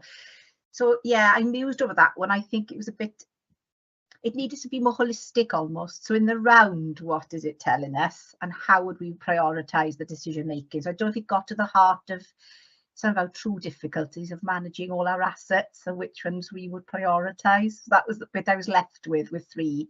That would it actually help us answer those really knotty questions? And I think that's it. Thank you, Jess. I don't know if you want to come back or not, or whether they are a bit more tricky, but those were my musings. Yeah. Thanks, Rachel. Do you wanna come back? Yes, please. Yeah. No, one of the first things that we were planning on doing actually next week I'm looking at is a scoring matrix, because obviously our assets will provide different things. So they'll be operational, there'll be biodiversity benefits, all of that. So I haven't got an answer. And that will be something that members will have to look at if we are looking at acquisitions or disposals of assets. But a scoring matrix is going to be drafted up and developed and worked with our asset management group. But yeah, you're right, that is the tricky thing, and what you weigh, what gives more weight than others. But that's a piece of work that I'm tasked with starting on next week. So that's that thing about the scoring matrix and measuring what assets and why we have them and what they deliver on, because historically we've picked up assets, for want of a better word, for various different reasons, and whether that's still important why we hold them, it's worth reviewing and looking at. And then the other thing I was just going to mention, just about policies. I know Maya has a comprehensive list of all the policies with a record of when. Some will need to be reviewed sooner than others. So there is a, you know, it's not a carte blanche, all in 3 years, all in 5 years or whatever. So I do know she has that comprehensive list, because you'll know there's a number of policies I've brought to you over the last sort of 18 months.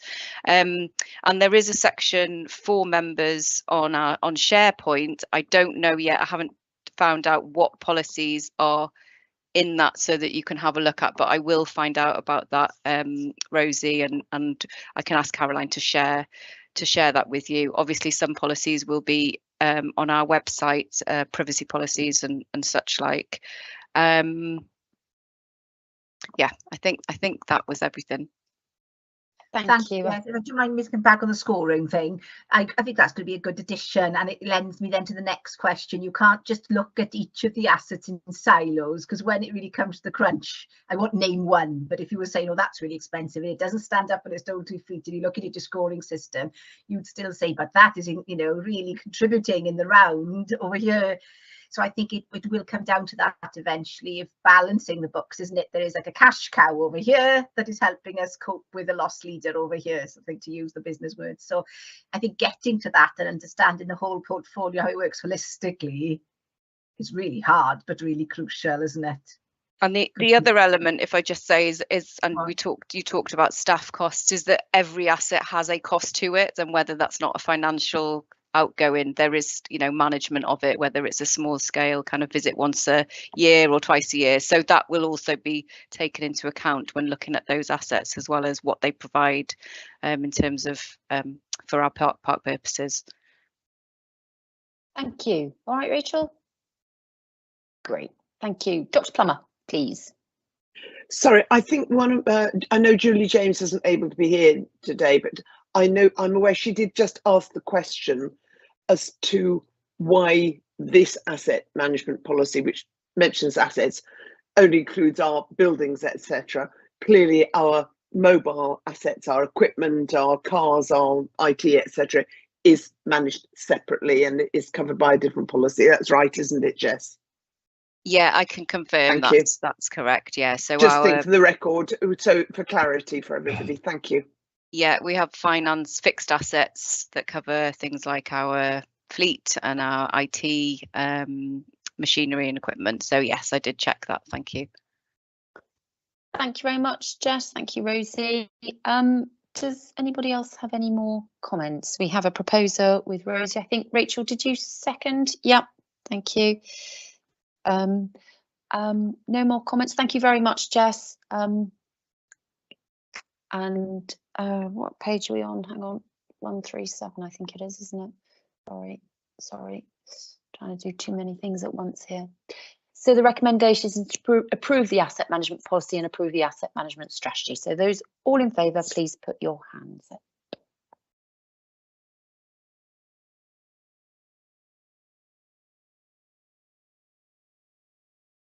I think that's unanimous. Thank you very much, Jess. Thank you. Thank you, members. We will move on to the next item, which is the enforcement policy, report number 1025, to adopt the updated policy in relation to planning enforcement and compliance. And this will be taken by the Director of Place and Engagement, which is Sarah Morris. Thank you. Thank you, Chair. The paper before members presents an updated Pembrokeshire Coast National Park Authority enforcement protocol and policy. The original version was adopted in June 2011 and an updated version is required to support the National Park Management Partnership themes and authorities' wellbeing objectives. The Planning and Enforcement and Compliance Policy document is a helpful tool in providing clear guidance to complainants and landowners or developers about the processes and policies that apply to investigations of alleged planning breaches. In line with the National Park Management Plan, the Planning and Enforcement and Compliance Policy will ensure that the conserving and enhancing of natural beauty and wildlife is maintained through appropriate planning. The correct management of planning through appropriate enforcement within the National Park will ensure that communities benefit from a protected landscape that people can live in, work and enjoy. One of the changes to the policy is the introduction of a specific reference to the Human Rights Act and the authority's duties under equalities legislation. The policy now notes that the authority will make appropriate adjustments where necessary in the course of investigating complaints where it is made aware of a disability or illness affecting an individual who is responsible for an alleged planning breach, including, for example, having friends or advocates present for meetings or communicating only with a planning agent. However, the mere fact of a disability or illness will not preclude the authority undertaking an investigation or, if necessary, undertaking enforcement action where required. Where the authority is aware that enforcement action may result in an individual becoming homeless, it will consider the implications of this in timescales for enforcement notices to enable individuals to make other arrangements. Other changes within the policy include reflecting updated enforcement tools, including, for example, enforcement warning notices. In conclusion, members are requested to endorse the recommendation to adopt the updated policy to ensure effective service delivery. Thank you, Sarah. Dr. Plummer, do you have a comment or a question, please? Yeah, first of all, again, thank you. It's really important that we keep our policies up to date, and it is a bit, scary when we find them sort of so behind the curve. Can I just say, I think it's really important that we have a good enforcement policy, and thanks to Sarah for bringing this forward, because it's again another big piece of work. I note that the recommendation is to adopt, but I know I've sent through some suggestions for minor amendments, not material. So I wonder, Chair, whether we could just tweak that recommendation to adopt, subject to delegating to officers corrections amendments. And that just helps Sarah, I think. Thank you, and again, happy to propose. Thank you, Rosie. Is happy to enable that. Dr. Madeline Harwood, please. Awdurdod. Thank you very much, Sarah and the team. And I'd just like to comment about how useful it was to have a workshop on this issue. Recently, the two officers presented not only talked about the requirements and need for the updated policy, which was clear and has covered all the more recent changes, as well as you've explained eloquently, Sarah, but also gave us then one of the enforcement team gave us some really good feel for where there are problems and issues, including with some of the areas that we're going to be talking about today, such as the Article 4 and so on. So I think the way that the development of this has gone is really exemplary. It's been very, very helpful for members to understand, and as already has been said by Rosie, I think it's really clear and very helpful and appropriate. I'd be delighted to second. Thank you. Thank you, Madeline. Really insightful in the workshops, isn't it? And hopefully will enable us to make the really right decisions for the National Park Authority. Sarah, please. Yeah, I should have said in my introductory comments that I must thank a number of members of the team who've put a lot of work into this document, in particular Mike Higgins, but also the enforcement team. It's a very small team, 2 officers and 1 conservation and enforcement assistant, but they work incredibly hard, and they've inputted into this document's development as well. Thank you, and I'm sure we say we, oh gosh, what's my words? On behalf of all of the members, we'd echo that. So thank you. I've had a proposer and a seconder. Rosie has proposed with the amends, and Madeline has seconded. Do I have any other further comments before I go to the vote then? No. Okay, all those in favour, please raise your virtual hand.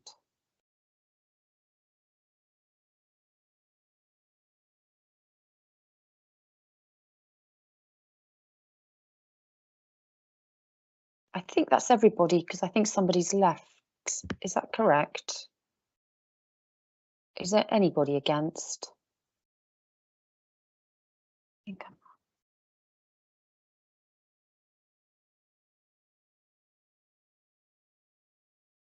I think that's unanimous. I still got my hand up? No. Gosh, sorry, my iPad's extremely slow today, so apologies for the delay. Okay, thank you. We will move swiftly on. Thank you, Sarah and the team, much appreciated. We will move on to report number 11, Cresswell Quay Management Plan, and Emma Gladstone, our Strategic Policy Manager, will be taking this report. Over to you, Emma, please. Yeah, diolch Chair and Board of members. So firstly, I'd like to extend my thanks to Linda Jones from BAB Architects, who has prepared the draft Conservation Area Appraisal and Management Plan for Cresswell Quay. And this is because the authority's Buildings Conservation Officer lives in Cresswell Quay. So we are seeking approval then to undertake public consultation on the draft document. So members may recall that agreement was given in October 2024 to designate a conservation area at Cresswell Quay. And this followed consultation with the community and the Community Council last summer, and we also held engagement events with the community and the Community Council. So this designation does recognise the special architectural and historic interest of the village and will ensure that future development either preserves or enhances the character and appearance of the conservation area. So the appraisal and management plan has been prepared, and it details then the history of the area. It identifies important buildings and particular features of buildings that are important to preserve, important green and open spaces and features that are special to the character and appearance of the area. And it provides guidance on new development and how to look after and protect what is special then to the conservation area. The guidance is proposed to be adopted as supplementary planning guidance following the consultation, and will then form a material consideration, planning consideration for the positive management of the conservation area. So the proposal is now to conduct a consultation on the draft appraisal and management plan for a period of 8 weeks, and written notification will be given to all properties within the conservation area and to key stakeholders, including the Community Council. Officers will also hold an online engagement event to present the plan and provide an opportunity for any questions and answers. Thank you, Chair. Thank you, Emma. Can I just ask if the surrounding community councils will also get notification? Yes, as we undertook last summer, I think there were 3 community councils, wasn't there, that we engaged with, and yet we will do the same for this consultation. Thank you very much. Thank you for your work. Councillor Michelle Wiggins, please. Oh, sorry, it's just a personal declaration. I used to work with Linda Jones back in 2019. It's a long time ago, but just for the record, thank you. Thank you very much, Michelle. There we are. There. Do I have any comments or questions? Dr. Madeline Harvard, please. Diolch, Cadeirydd. Thank you, Emma, and again, thank you to not only the team, but particularly the consultant here who's done a great job. I'm just very aware that this may seem to interested parties and even disinterested ones perhaps, although I'm sure that everybody is very interested in it, that there's an awful lot of consultation here. This has come to us on 3 occasions, I know, for completely different aspects of the process. But I just think we need to be very aware when we are asking the Community Council and individuals in the area to comment that this is the next stage of the process. It is, you know, and what it means for them, what this actually having the management plan and making it into a material consideration in our planning system means for them, because it they may feel that they've already commented, you know, on the first consultation that came out and not really appreciate how important this part is, because this actually will create supplementary planning guidance. So it's not it's not a comment on the paperwork in front of us, but it is again more of a comment on the comms and how this is dealt with and people and explained to people, because the last thing that we want is for people not to engage with this aspect and then feel that they weren't really didn't really realise that this meant X when they wanted to make an application in the future. So just a plea for clarity, because a lot of people have been asked for comments on a number of different aspects of this in the past. So clarity on this final hurdle or achievement perhaps is a much better description, because I think it is a great achievement, would be appreciated, I think. Thank you. Thank you, Madeline. Does anybody want to come back and any comments? Any officer? No, just yeah, thank you. Note those comments, and we'll make that clear, in the letter that we send out. People can suffer with a bit of consultation fatigue, and really make it clear, isn't it, what the purpose of this particular consultation is, how important it is, and obviously we've got that engagement event as well for further clarity and questions. Thank you. Thank you. Any other questions or comments, members, please? No. Do I have a proposer? Quite happy to propose this. So, Councillor Thomas, are you seconding or proposing? Seconding. I can propose or second. I'm not sure if somebody else is in, but I'm happy to propose. I was happy to propose, and Vanessa to second. Thank you very much. So this is to approve the draft Cresswell Quay Conservation Area Appraisal and Management Plan for consultation. Thank you. All those in favour, please raise your hands, unless there's no further comments.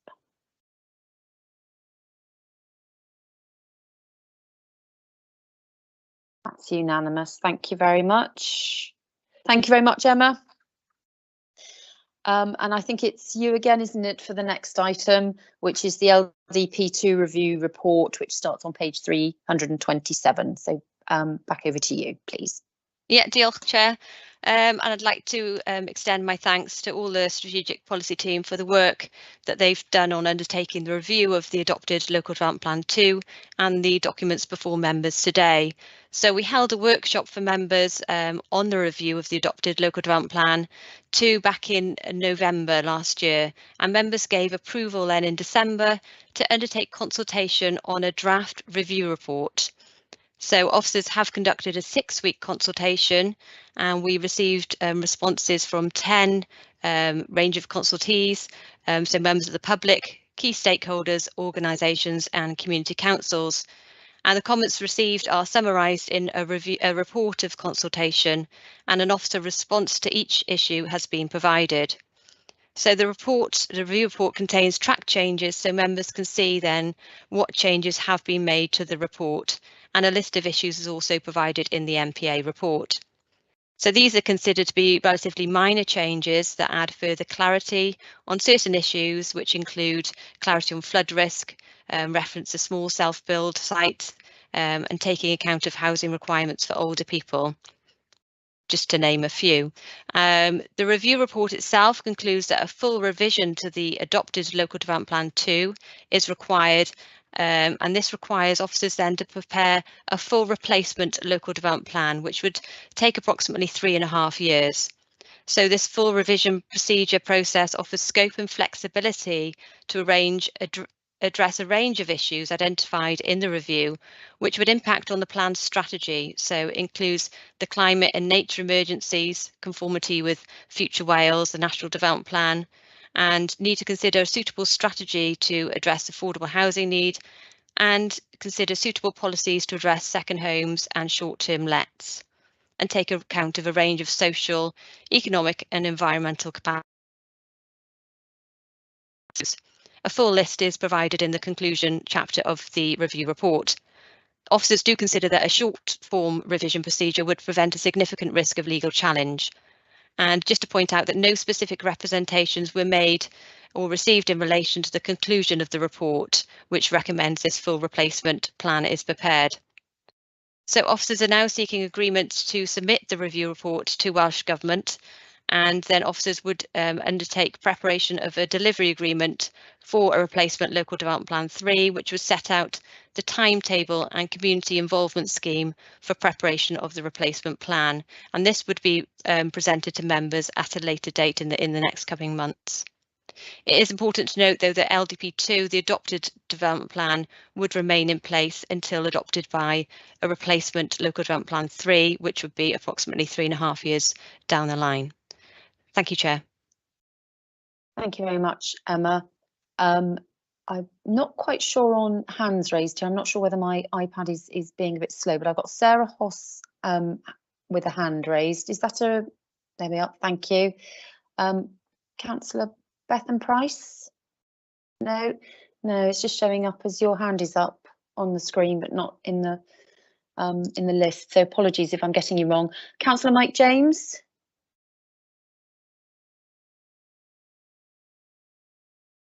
Okay. Hello. Hello, have you got your hand up, Mike, or is my No. No, I think it's No. No, that's fine. And Rosie, you got a comment? No, sorry about that. I don't know why. I've got yellow boxes, but nobody in the list, so not quite sure what's going on here.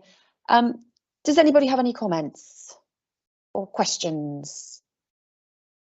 If not, do I have a proposer to note the report and approve the review report?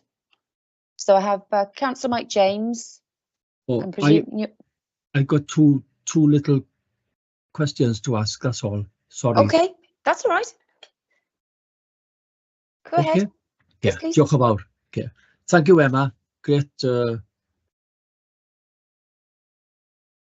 report. Thank you very much. I got two things. On page 74, number 45, farm diversification.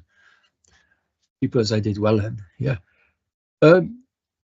Policy is performing as intended, but will require review. Have you got a little update on that? Just a comment, please, Emma. So what we do when we look at the review report is to sort of look at what policies are performing well in the adopted local development plan and which might require revision going forward.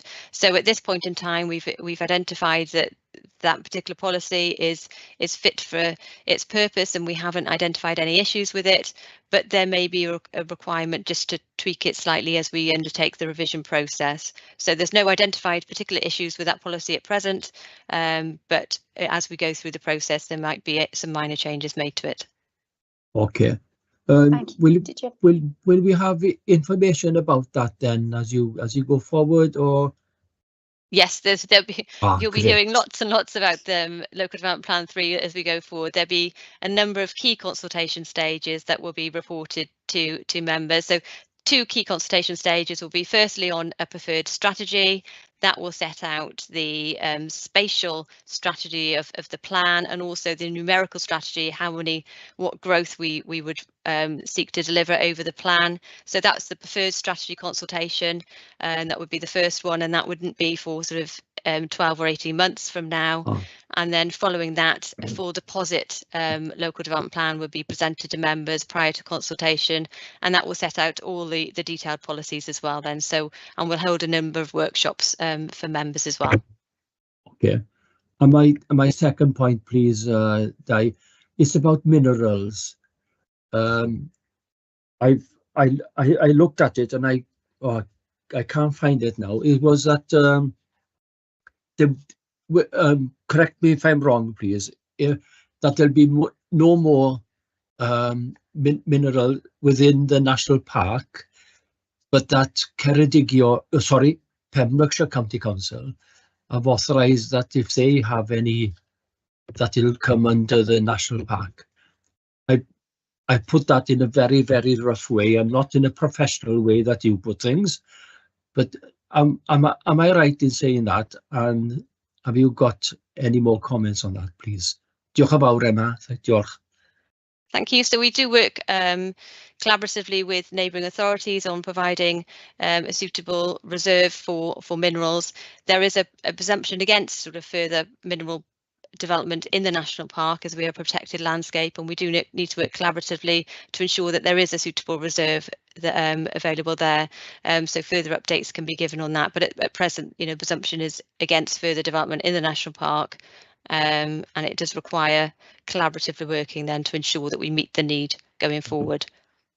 Okay, so if sorry, Di, for hugging this now, but I do believe there's an application in with oh, Sarah, which quarry has got an application in the north now? And anyway, is that in place? Or shall I talk to you outside the meeting about this? That might be.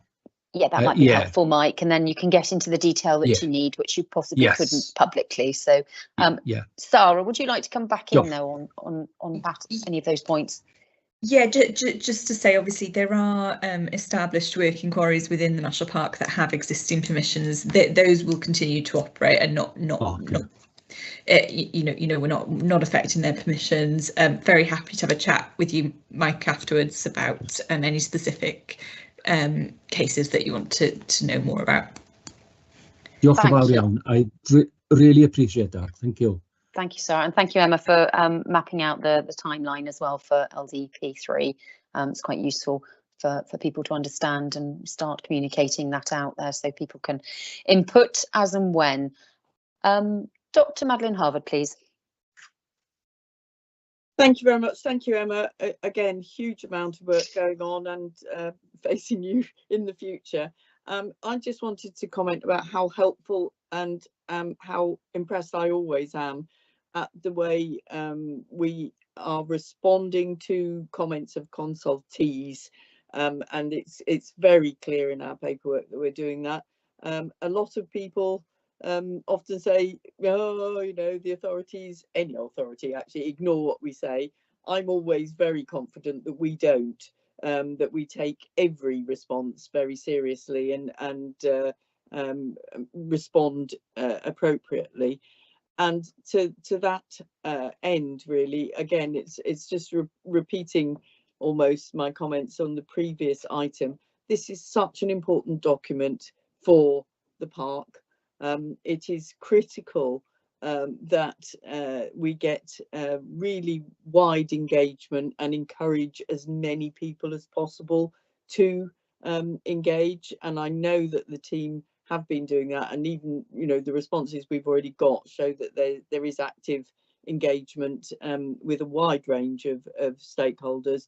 But it's a plea to members really to make sure, particularly our local members perhaps, to make sure that everybody is aware that this is being undertaken and how they can help develop an input to the future long-term planning strategy for the national park. So thank you, Emma. It's just, well, the start, early days of what is a long process. But again, we're one of the few that have already reviewed our LDP, and we will be one of the very few that's on to LDP3, I think, which will just help us be able to show how responsive we are to our communities. Thank you very much indeed. Diolch. Thank you, Madeline. Rachel, please. Yeah, thank you, Di. Diolch. Un pwynt sydd gyda fi ar dudalen 71 yn yr adroddiad, pwynt 13 am yr iaith Gymraeg. Dwi'n cytuno bod angen adolygu hyn, mae'n dweud will require review, felly dwi'n hapus gyda hynny. Just dau beth i rannu dwi'n credu sy'n bwysig, falle rhag ofon bod nhw ddim ar eich radar chi. Un yw adroddiad bwysig ar y Comisiynydd Iaith i Gynllunwyr, sy'n sôn am sut i chi'n ymdrin ar deddf iaith i gymharu a deddfwriaeth ar gynllunio, a sut mae cydbwyso'r ddau beth. Felly mae hwnna'n adroddiad a chanllawiau bwysig nawr sy'n mas. A'r ail adroddiad dwi'n credu sy'n bwysig iawn i edrych arno fe, mae Llywodraeth Cymru wedi comisiynu panel neu bwrdd o arbenigwyr i edrych ar cymunedau Cymraeg, a maen nhw'n diffinio'r cymunedau Cymraeg sy'n effeithio ar ein diffiniad ni o ardaloedd sensitif y Gymraeg, Welsh language sensitive areas, yn tan 20. So dyna'r ddau sydd eisiau edrych arno fydden ni'n gweud rhag ofon bod chi ddim yn gwybod amdanyn nhw. Rwch wybod os chi moyn y links. OK, diolch yn fawr. Thank you, Rachel. Madeline, did you want to come back again? Sorry, just to add that I would be delighted to propose. Thank you very much. Do I have a seconder, please? Councillor Maureen Bowen, thank you. If I have no further questions or comments, I'm going to go straight to the vote, please. So it's to note the report of consultation and approve the review report. So virtual hands, please.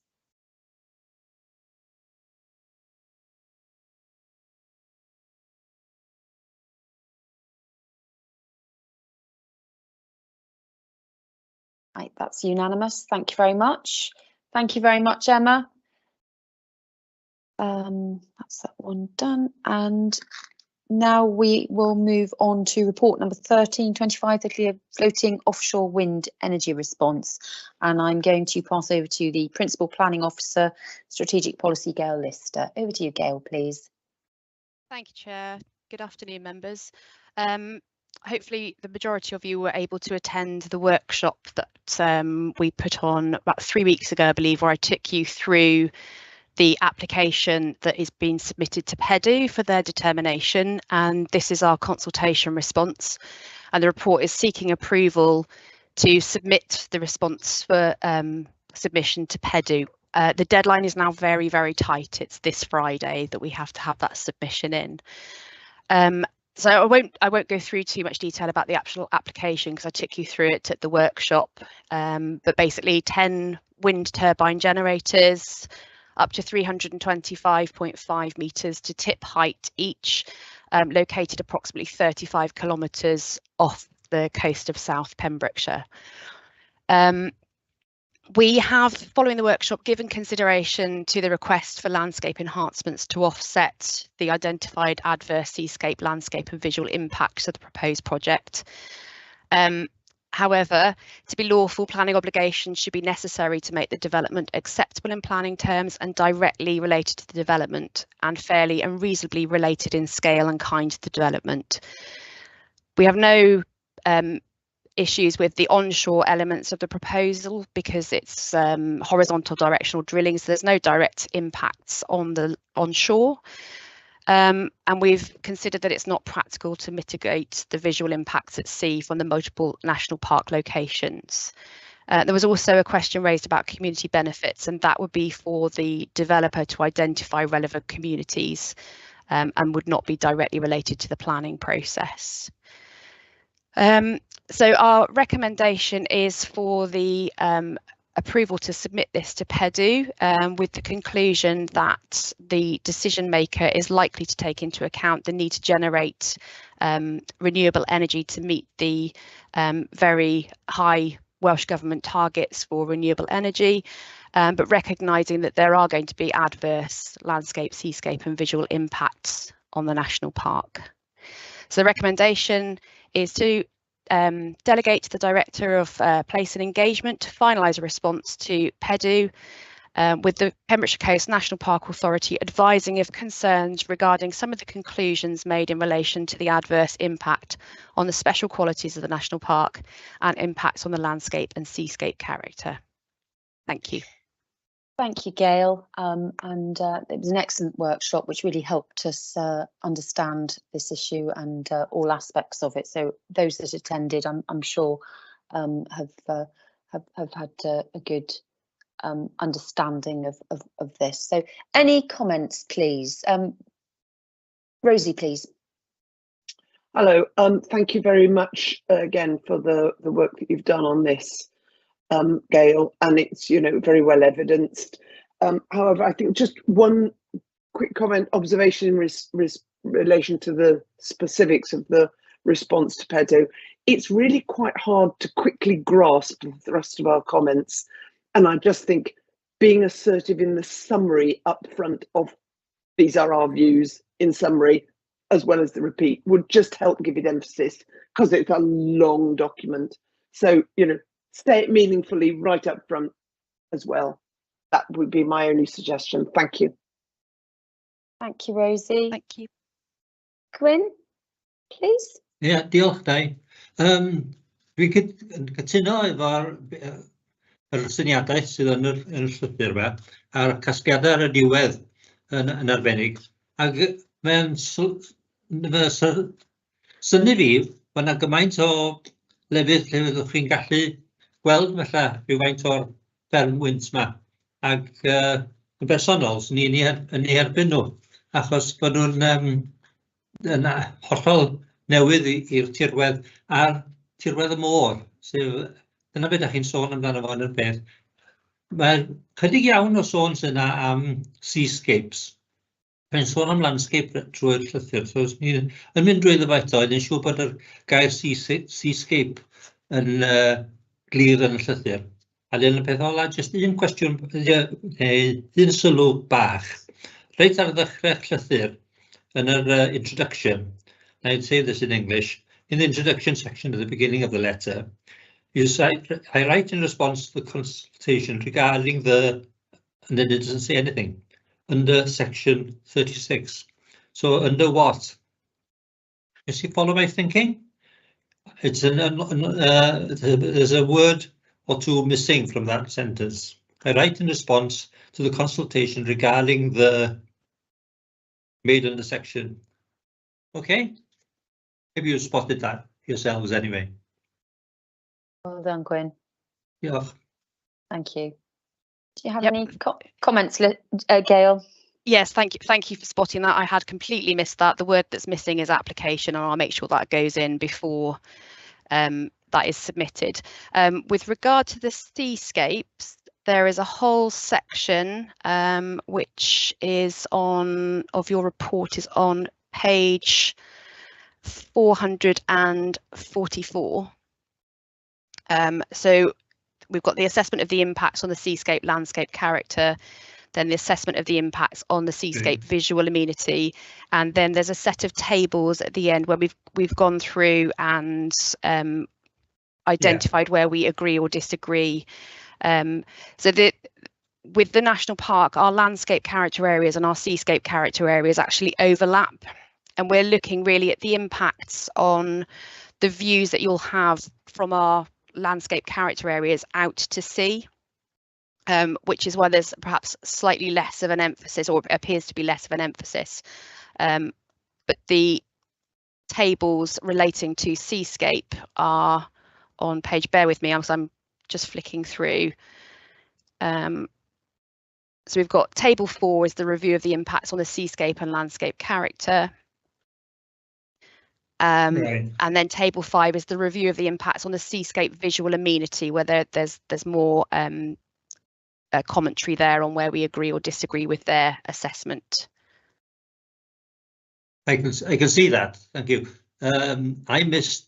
You missed one word, and I missed 2 great sections. We're even then. Not quite. Are you happy? Are you happier now, Gwyn? Absolutely, yes. Good. Thank you. It's always good to raise them though. Okay, do we have any more comments or questions for Gail, please? No? Oh, Rachel? Yeah, thanks, Di. So I came in a bit late there, but I was pondering on how to put it really. But I suppose it goes back to Rosie's point to really make sure the main message is up front, which is I kind of concur, but just to add to it, this is very concerning. And I just feel, whether you need that from us to say that, I don't know, but it is really concerning for us as a national park that it's been located here. It will have an impact. And I just am pondering over whether we absolutely need to say that last sentence, that not so much we are really unhappy with this, but we are really concerned. Because you, as Madeline alluded to earlier, actually, you can be a consultee and people's views are taken into account. But to what extent? And your last line is right. We don't think these things can be mitigated in this instance. But I'm just wondering if that hammers it home enough, or whether it does. And therefore, we are not in agreement. Just pose it. That's where I would be personally on it. That they are left in no doubt, if you know what I mean. We cannot seem to accommodate this. We've been very fair. We've done a thorough assessment to try and consider it all. But will they still go ahead? Isn't it? And that's what I'm left hanging with. So it is quite concerning for me. And what Gwyn said about the seascape, I wonder who covers that marine element, the migratory birds. I know we start to creep out of our remit in a way, but it's quite impactful out to sea, isn't it, in the marine world and bird life world, etc. So there is a slight gap there for me. I hope other consultees are picking on that in particular. So yeah, I think I'll leave it there, but very concerning. So you're not wanting to strengthen that last paragraph then, or are you? I think something really strong up front, which I kind of Rosie said, and Gwyn, but yeah, that end bit for me, if others were in agreement, therefore, we really don't agree with this. That would be my personal view, but open to other members. Where are people on it, I suppose? You're not wanting to put an amend in that letter then, otherwise we'll go with what we've got in front of us. Yeah, with I was strengthening. happy to propose it if you're asking me to do that, Chair, but I was just going to sound out views first, but happy to propose an amendment if that would help, and a big message at the beginning up front. Yeah, happy. Yeah, I mean, I think probably let's see what other members think. So if you're sort of in agreement with Rachel, Bethan, please. Yeah, I'm not. Can somebody explain in plain English what is the recommendation today? What is the parks? What are we actually recommending today? Please, it's because it is very concerning. What's going on? Okay, let's ask Gail to come in then. Perhaps she can help. Thank you, Gail. So we are a statutory consultee on this, and there are separate elements to it. So we are only commenting on the application that's been made under the Section 36 Electricity Act, and that's for the onshore and the offshore elements. There's a separate marine licence, and that goes off to the Crown Estate and NRW to decide that bit. Also to reassure Dr. Heath Davis that the sort of ecology side of things will be responded to by RSPB and people who are that is their bread and butter, and they will be commenting on those. So what we are seeking we are seeking approval to submit the response as written to PEDU, who are the decision makers in this, because it's a development of national significance, so it's not determined by local authorities. So that's what we're seeking approval for, is to submit that response to PEDU, who will then make a decision on the application. All right, Bethan. Yeah, so I think Rachel wanted to add something else. So yeah, I think that's a good idea, actually. Okay, I'm just going to go to Tegrin. Thank you, Gail, for that helpful comment. Tegrin, please. Yeah, I'll do it in English actually, but I'm just very interested in the link between different elements of this, and I'm sure it's a question possibly for Sarah, Emma, or Gail, really. Early in the meeting, we agreed the new partnership plan. The new partnership plan includes the special qualities of the national park, which has been said is a material planning consideration. I assume it's in relation to our LDP, but actually two of our special qualities are landscapes and seascape, oh no, the wrong one, outstanding coastal scenery and distant uninterrupted views and open horizons, which seems quite pertinent and relevant to this. Now, I'm just wondering, I assume those are in relation to our LDP as opposed to a wider consultation there, but I'm just trying to link two things there. Perhaps there isn't a link. Thanks, Tegrin. Sarah, did you want to come in? Yeah, I think it's a really good point, Tegrin, that I should probably have woken up to before today. But yeah, I think we could mention in the letter that we've just adopted a new partnership plan, and one of the special qualities is that uninterrupted horizon. So we could certainly bring that through in the response. Thank you. I mean, that's our evidence as well, isn't it? To link back then. Rachel. Thank you, and happy with responses. And just to add, it would be worth making sure that the responses are coming in from NRW and RSPB. I'm sure they are on this one, but you know, people are busy, they don't always respond. So yeah, I'm sure it will, but to coordinate that is not a bad thing, and cross-reference each other's responses. It's far more joined up, and I think I like Tegra's point about the partnership, so we could show that in action then. It would strengthen it, because it's always a bit siloed otherwise, and we stick to a remit, but it's far broader and impactful, isn't it, than that? So yeah, checking out their responses and referring to them would be a strength now, I think. Okay, thank you. Councillor Mike James, please. John Cordelia, thank you. I'm just looking at page 442, and this says landscape and visual impact, onshore development. Once they've decided where the cable, the onshore cable will go, will it make a difference to make a difference to the you know, the landscape, and also the visual impact on the national park? Because you know, we don't really know, if I'm saying this correctly, we don't really know which option they're going to take at the moment. Does that make sense, Gail? Diolch yn fawr. Thanks, Mike. Gail, could you come back, please? Indeed. Yes, it does make sense, perfect sense. There's actually very, very limited landscape and visual impacts, because the cable will be laid through horizontal directional drilling, so there's no overland impact. The route has been identified in the application documents. There is an onshore substation which is approximately 1.5 kilometres south of the existing Pembroke Power Station, which is where they'll make the grid connection, but very strong landscaping associated with that onshore development, and actually very limited visual impact. Yeah. Okay, thank you. All right, Mike. Well, as long as Gail's happy, then I am more than happy. Yes, diolch yn fawr iawn. Okay, thank you. I'm mindful that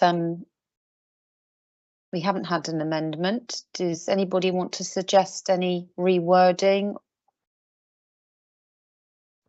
Do you want me to come in on that? Because obviously you had a bit of an indication from Beth, and you think we should strengthen it, so happy to do that. I do think there needs to be message up front, whether somebody wants to come in, that, you know, paragraphs. I'm not going to quote a paragraph on here, that's a bit, we'll delegate that to Sarah, I think, willingly. But I think at the end, just to say that therefore we don't think the mitigation measures are appropriate, comma, therefore we are not in agreement with this proposal.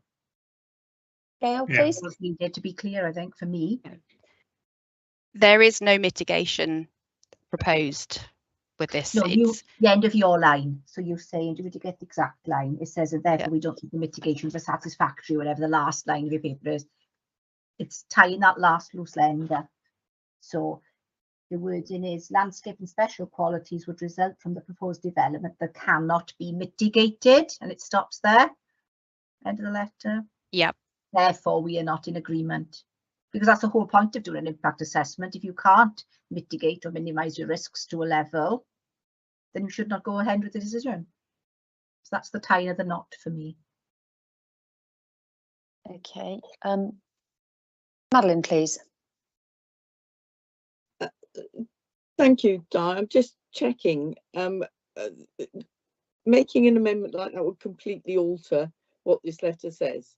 Currently, we're expressing concerns, and I think at the workshop we discussed this, and we felt that yes, we had concerns, and that's a comment. If we are making an objection, then that's a completely different response, quite honestly. And so I think we need to be very clear what we are saying. I know the reason that I'm making this point is that I went back to Gail originally and said concern is quite difficult, and we had quite a long discussion both prior to and at the workshop about what we can say as a consultee. If we object, then that sets in train a completely different set of processes. And I think perhaps we just need to be reminded of that before we go down that lane. So perhaps Sarah or Gail, you could just confirm what would happen if we, as a statutory consultee, object to this demonstration renewable project offshore. Thank you. Thanks, Madeline. Sarah? Yeah, there's a sort of, it doesn't sound that different, does it? You know, raise concern or object, but there is a different implication. So at the moment, the letter is raising concerns and saying we think there will be impacts on the national park, and those are set out within the letter. So visual impacts, but we also do cross-reference some of the RSPB commentary around, you know, lower kittiwake numbers at the end of the installation and so on. We then leave it to the decision maker to weigh up both the benefits and those impacts. If we move to objecting, we're saying as a local planning authority and as the National Park Authority that we don't think this development should take place. So that's the difference between the two positions for members. Thank you, Sarah. I mean, we discussed this quite at length, didn't we, within the workshop? Yeah. Well, I suppose the other option would be to possibly on the first sentence is we have concerns is strengthen that if you wanted to. Perhaps that might be grave concerns rather than, but I'll leave that to you, Rachel. I think it gets to the heart of things, what others have said as well. What are we actually saying? So I'm more on the line of you've got to be clear what you're saying. If you're really that concerned about it, you don't want it to go ahead. So I'm more in the space of object myself. Okay. Yeah. So you want to add the line about that we object to this proposal? I think on balance, when you look at the whole argument, we wouldn't be happy for it to go ahead as it is. They can't mitigate. So that's where I am on it. Otherwise, you leave it as concern, but actually it goes ahead, but you're still very concerned, so it doesn't feel resolvable. You know what I mean? Yeah. So you're proposing that, are you, to add that? Happy to do that then, yes, and then see how it goes. Thank you. Okay, thank you. Do I have a seconder for that, please? That amendment. Is that you, Beth? Then your agreement. Okay. All right. Okay. How does that affect, if that were to happen, then, Sarah? How would that affect Friday's deadline, please? Not that that isn't a reason. I just want to understand. Yeah, I think we can still make Friday's deadline. It would be changing the conclusion. I don't think we would wish to change any of the sort of the technical content that Gail has prepared. I think that's robust. Gail, I don't know if you have any thoughts on that, but I would think it would simply be changing the conclusion to an objection. Yeah, agreed. That would be what would happen. We'd change the conclusion for submission, but yeah, I don't think there's any issue with meeting the deadline for Friday doing that. Okay, great, thank you. I'll bring in Tegrin now, please. Yeah, just a quick question about the process if we object. We had an experience a number of years ago where we objected to some changes, which was a consultation by the MMOs at the Marine Organisation in England. It was something to do with the changes in the constitution of the port. We objected in partnership with the county council to the changes. Subsequent discussions happened. The county council withdrew their objection, and they contacted us and saying, if you object, it'll go to a public inquiry. And actually, as a result, we amended our response. You know, is this something similar? And therefore we will start a process, or is this one where if we object, they are more likely to come to us in order to try and find a solution? And therefore there are different tactical approaches. Very quick last point there. I think irrespective of this application, we're going to get many of those. So I think we need a conversation in a workshop in order to describe what is our level of acceptance of increasing decarbonisation infrastructure and how we balance that. But that's a side point. But I just wonder if we've got an answer to that process issue. Thanks, Deborah. Sarah? I think that given the scale of this application, that it's likely that there will be either a hearing or inquiry either way, whether or not we object or whether we raise concerns.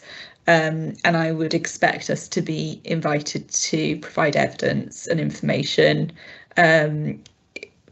Certainly, if we object, we would certainly be asked. But I think even with raising concerns, we might be asked to attend in any case. Okay, thank you. I'm trying to move this on then. So we've Rachel's proposed an amendment that we the last line is that we object. Bethan's seconded that. So I think we'll go for a vote on that first and foremost. I think I'm getting the impression that everybody's happy with the strengthening the first paragraph, making it I think, yeah, from the nod, so that's fine. So I'm going to go to the vote on the amendment, please. Is everybody clear what you're voting for? Yeah, okay. All those in favour of the amendment, please raise your hand.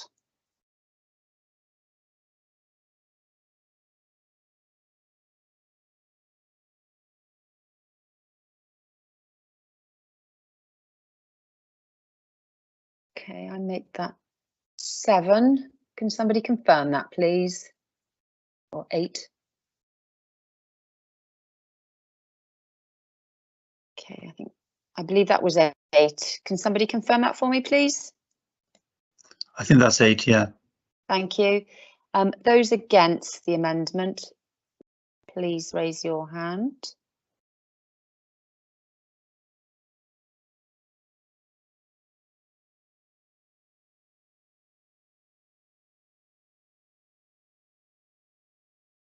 Okay, I think that's 7. Is there any abstentions then, please?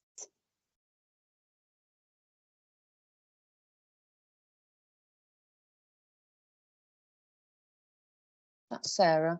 Yeah, okay, thank you. So that amendment stays. So that adds, do I need then to, Caroline or Georgia, do I then need to do a vote for the whole letter, including that? Is that? Yeah, okay. Yes, as on the substantive motion then. Thank you. Yeah, thank you. So we're now voting that the letter remains as it is with the sort of bolstering the first paragraph, and so I need a proposer with the amendment. Can I have a proposer, please? Gwyn? Yes. You're proposing that, are you? Thank you. Letter, yeah. Thank you, Madeline. Di, yes, I'm happy to second. I do want to pick up on the point that Tegrin made there. This is not the only application for offshore wind that we are going to receive, and I think we really do need to have that more strategic debate. But for us, we shouldn't be picking them off one at a time. I was really conflicted about how to vote there, because I think we do need to have a much more strategic approach rather than be dealing with it. Obviously, this is the very large one come to us first off, but I do think that we need to have that discussion sooner rather than later as well. Thank you. Yeah, we said that at the workshop that we needed to do that, didn't we? So yes, I think that's a very good idea. Thank you. So Gwyn has proposed, Madeline has seconded. All those in favour, please raise your hands.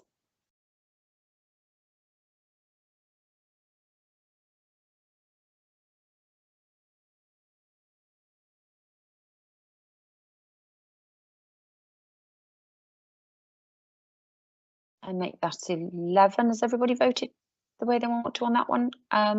Okay. Against, please.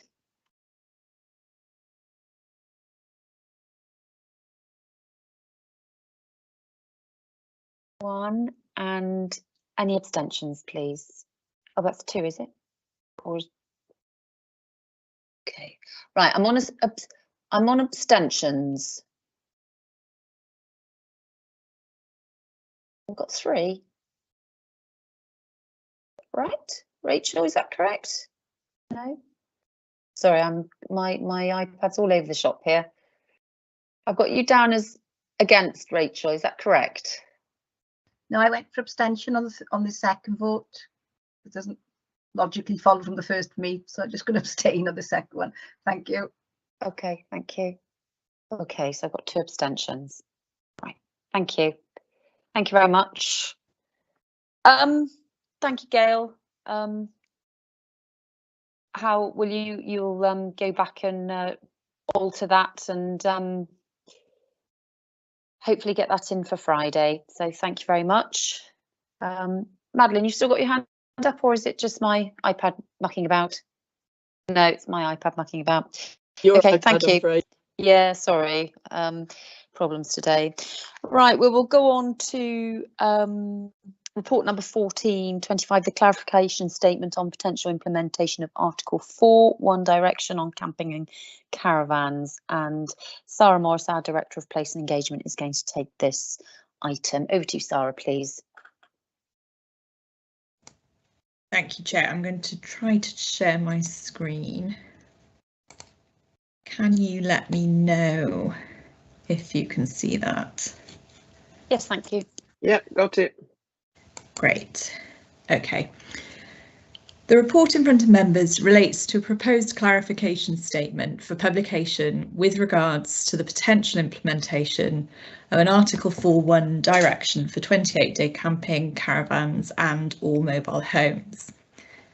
In December 2024, members approved the making and publicising of an Article 4.1 direction to remove permitted development rights for 28-day rural camping, caravans and or mobile homes across the National Park with non-immediate effect.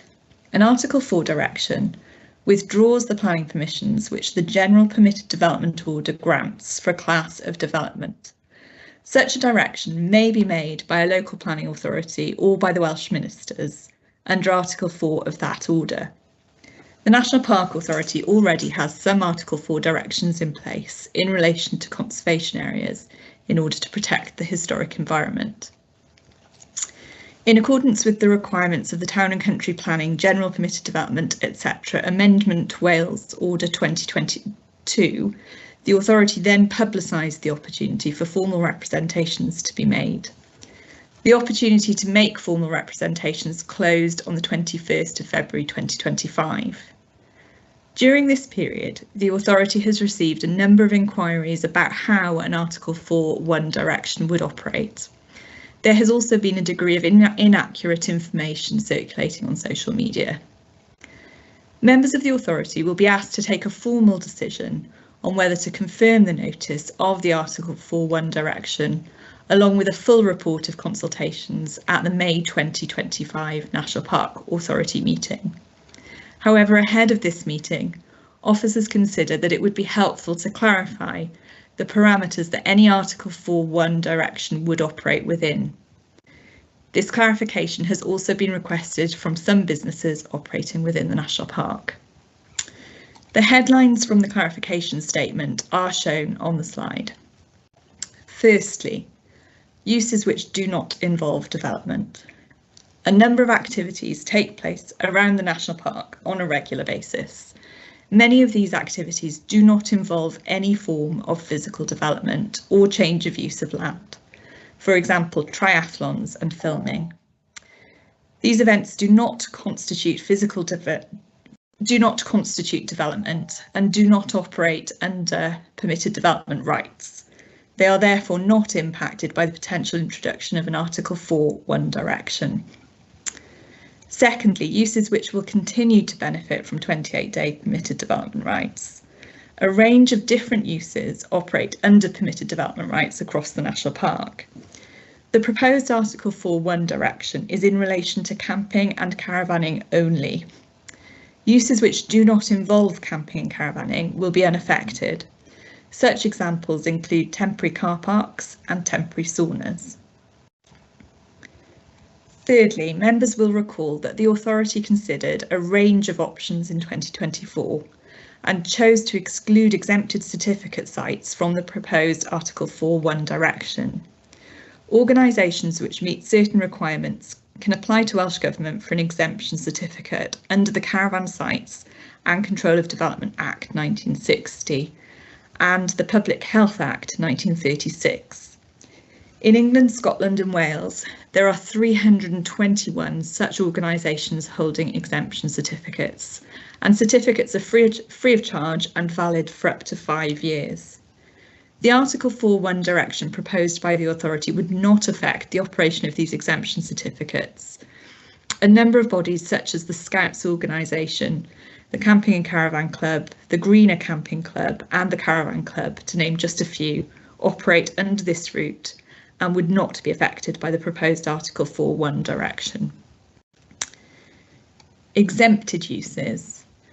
Finally, throughout the consultation, the authority has received queries regarding how uses which contain an ancillary element of camping or caravanning will be treated. There has been some concern that uses such as weddings, festivals, filming for television or film where a physical camp is required, and agricultural shows would also need to apply for planning permission, despite not raising some of the issues which have led the authority to consider introducing the Article 4.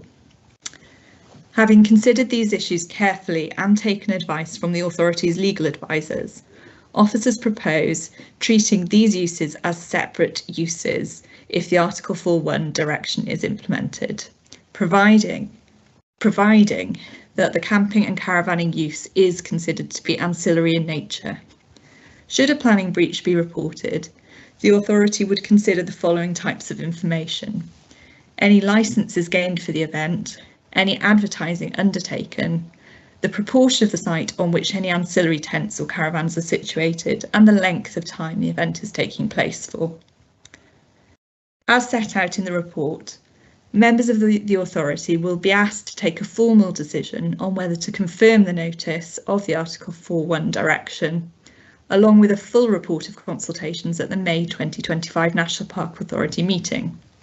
However, ahead of this meeting, officers consider that the clarification statement presented today provides helpful clarity to those seeking to better understand how an Article 4.1 direction would be implemented. The authority is therefore recommended to approve the attached clarification statement for publication. Happy to take any questions. Diolch yn fawr. Thank you, Sarah. I know this has made a lot of work for you, but I'm really grateful for you to have a relook at this and take on board consultation or consultee responses. And I'm also aware that there was quite a lot of information out there that wasn't as correct as it should have been. Right, I'm going to go to Dr. Madeline Harford, please, first. Thank you, Chair Diolch.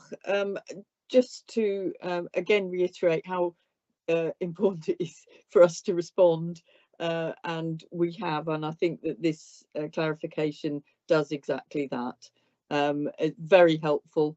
Perhaps some folk might say, why didn't this come out to start with? Well, I think we didn't realise the range of aspects that people would be concerned about. We had taken it, I suspect, because we've worked through this so carefully and such a lot of work's been done on it. But it is difficult when you're perhaps looking from the outsider, perhaps someone who may feel that they're being going to be affected without realising all the background. So I think having this clarification now will be very, very helpful. Obviously, the consultation is closed, so we've received comments, but we'll be able to look at the responses to those when the report comes in May. And I think it's a very helpful addition to the great amount of work that's gone into this area. Thank you very much. I'd be happy to propose that we accept this statement. Thank you. Thank you, Madeleine. Gwyn, please. Gwyn Jones. Diolch. I refer particularly to the fourth paragraph in the slides that were shown by Sarah, where she's put out some suggestions of exempted uses. And I wonder, would it be helpful to think more laterally about what potential uses would be? For example, I was just thinking earlier on now, how about religious gatherings? You know, rallies which are held often in the open air, or maybe an event for dog lovers or dog owners, perhaps. Do we need to do that, or is it sufficient just to deal with those when they arise? Thank you, Sarah. Thank you, Gwyn. Sarah?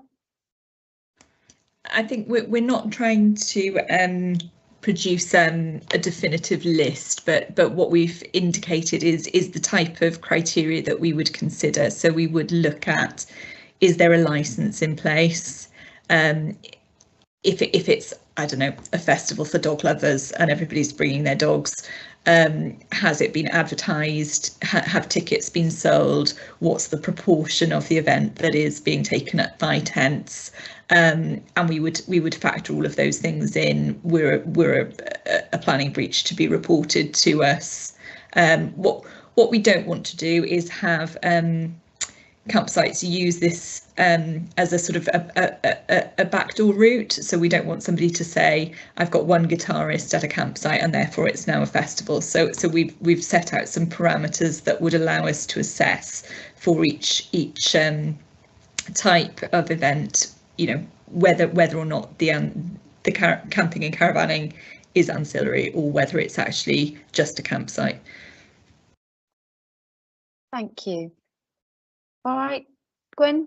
Yes, in fact, Sarah's content with the tools that you have now to make progress, then I'd be very supportive of it anyway. But I was just wondering whether we need to be more prescriptive, and you think not. Thank you. Thank you very much. Councillor Chris Williams, please. Thank you, Chair. Just a quick one. How will the 28 days be monitored or observed? Is there any more detail on that? Thank you, Sarah. Yeah, certainly. So we have a workshop next week, and we'll be exploring in more detail there. But having looked at Gower and the way in which they issue planning permissions, there are two ways that they do it. One is to give permission for a specific period of time. So it might be that somebody wants to operate a campsite through August, and those dates are listed in the description. Or the other option, if campsites want more flexibility and they just want to be able to decide, actually, you know what, the forecast looks really great for that week, so we're going to open then, is there is a condition which says please keep a date, a list of dates that you've opened, and provide that to the LPA for inspection. So that those are the two sort of alternative ways that Gower operate with their decision notices. Can I ask one more question as well, please? Say you've got an area of land that technically could be split up into two. Could they apply for 28 days on a certain parcel of land and then have another parcel which is the other side of the farm or fields or whatever it might be to have another 28 days somewhere else? We'll have to look at the particular circumstances of each proposal. So we already have some guidelines out there, but we'll look at picking up that point and strengthening that advice within that. So thank you for the question. Thanks, Sarah. Thank you. Thanks, Chris. Councillor Mike James, please. Diolch yn fawr, Cadeirydd, thank you. Just a quick question about toilets, Sarah. How many, is there a specific amount of toilets per site, or is it per campers or caravans or what have you? I'm sure there's something in place already, but would that fall in place with any application then? Diolch yn fawr, thank you, Sarah. Diolch. So at the moment, if you require a license, there are parameters that kick in. They don't apply to the 28-day sites at the moment, but when they apply for planning permission, that would be something that we would look at and consider as part of that, because one of the reasons for looking at introducing this measure is just to have a better understanding of where foul water is going, and to make sure that we are protecting water quality. All right, Mike. Thank you. And I think, Sarah, you said that if there's anybody who might be watching or has a campsite currently under permitted development rights is unsure of what their whether they need to apply or not, or whatever, they can come to you now, and they don't have to wait till May and get some advice and guidance. Is that correct? Yes, that's absolutely right. So we've always made it clear that, you know, once introduced, there would be no planning fee. It would be a free application. What we hadn't clarified was that we will also provide free pre-application advice on this, and we're instituting that now. So if people want to come in and have free pre-application advice, they're welcome to make contact, and we're happy to provide that as of now. Thank you very much. Councillor Bethan-Price, please. Yeah, I'm getting a lot of questions regarding there's a lot of farmers here, and come the summer, somebody might want to open their field for 28 days. So now they've got to apply. It's free, as you say, it's free. Their concern is if they get turned down, then their 28 days is gone. That's just the big concern. Thank you. Just be mindful that this isn't coming in this year, it's for 26, so there is quite a bit of time. Did you want to come in, Sarah? Or just to make that point, really, that it's not coming in for this year. So I've had a couple of people who thought it was. The proposed date for implementation would be January 2026. So it would come in at that point. So it would be for next year. In terms of if an application was refused, there would be an appeal process, as there is, you know, already. But actually, one of the talks that we've got in the workshop next week is from Gower, around how it operates in Gower. And interestingly, talking to some of the officers there, they said that they very, very rarely refuse an application, but what they do sometimes do is negotiate over, for example, the field that is used. So it might be saying, well, actually, do you know what, don't use that field there. There's an issue with that access, use this one over here. So there's that negotiation element. So you know, we would hope very much to take that approach. Thank you. Councillor Mike James. Diolch yn fawr. Just looking back at the experience we've had at Poppet Sands, where there was a field used, there were no toilets, so everybody used the toilets at Poppet itself, which caused a lot of, well, the toilets were a mess.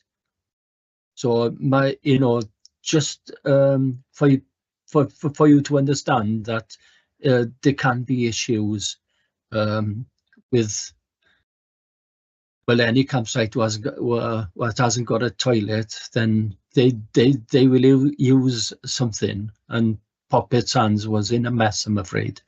So. Thank you, Mike. Thank you. So I'm going to bring you back to the recommendation, which is approve the attached clarification statement for publication. I've had Dr. Madeline Harvard as proposed. I was just wondering if anybody else would be prepared to second, please. Councillor Vanessa Thomas, thank you very much. If there are no further questions or comments, I am going to go to the vote. So those in favour, please.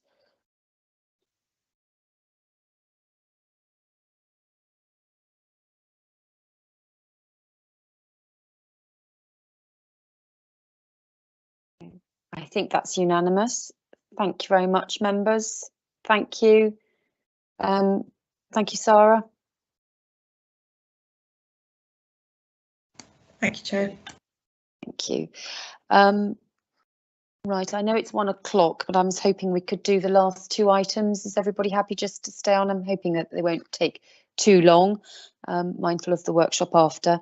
So we're going to go to report number 1525, and this is the Independent Remuneration Panel for Wales. It's just for noting, and this is to be taken by Caroline Llewellyn, our Democratic Services Manager. Over to you, Caroline, please. Thank you, Chair. Good afternoon, members. The paper before you sets out the determinations of the Independent Remuneration Panel in respect of member remuneration for 2025-2026. As you're aware, the salaries for both ordinary members and those holding senior salaries are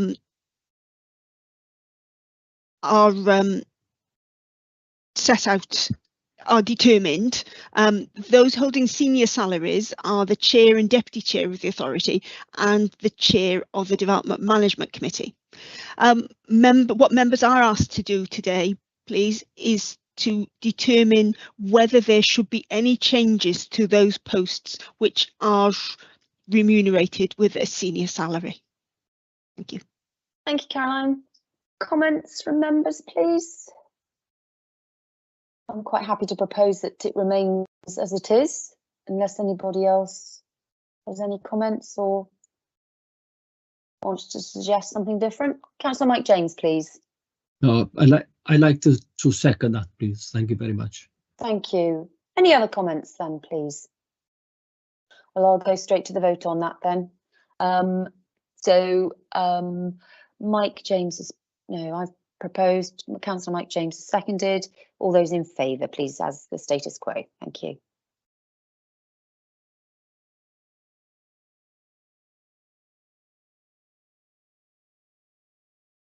That's unanimous. Thank you very much. Thank you, Caroline.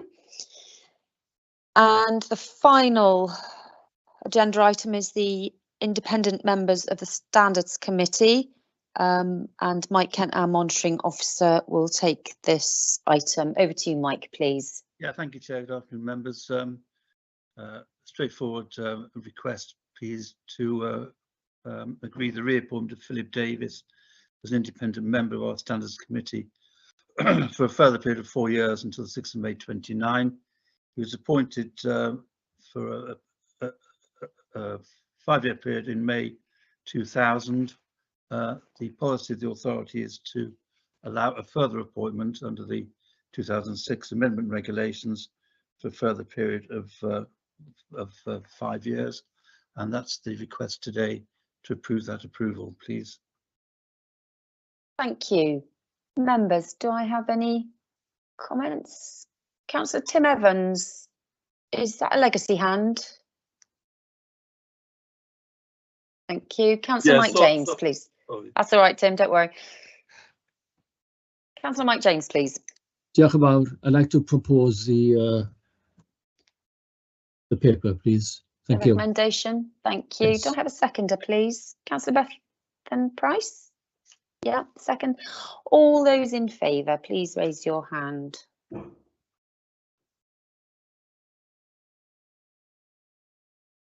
That's unanimous. Thank you very much. And I understand, thank you, Mike. And I understand that there is a another position become available. So if anybody's listening and would like to, or watching and would like to put their names forward, or knows of anybody else who would like to put their names forward or suggest, then please do so. Thank you. The last item is to be taken ideally in private. So I'm going to consider whether the public should be excluded from the meeting during the consideration of the following item due to the likely disclosure of exempt information as defined in paragraph 16 of part 4 of Schedule 12A to the Local Government Act 1972. Do I have a proposer, please? Rachel, thank you. And a seconder is Councillor Mike James. So with that, we will go into private session, but before we do, because we probably won't come back out of it, I'd just like to thank the translator. I think she may have gone, but we're always grateful for her services. Does an excellent job. And thank you to all the officers, Georgia and Caroline, the Democratic Services team, for keeping us on track, and for all the officers and their reports. It's been quite quite lengthy, some of those reports, and we're grateful for the effort and the team effort that goes into that. Thank you. Caroline. Do you need to vote on that, Chair? Oh gosh, yes. Take a Sorry. proposer and a seconder, but you didn't take a vote. Apologies, apologies. All those in favour, please raise your virtual hand.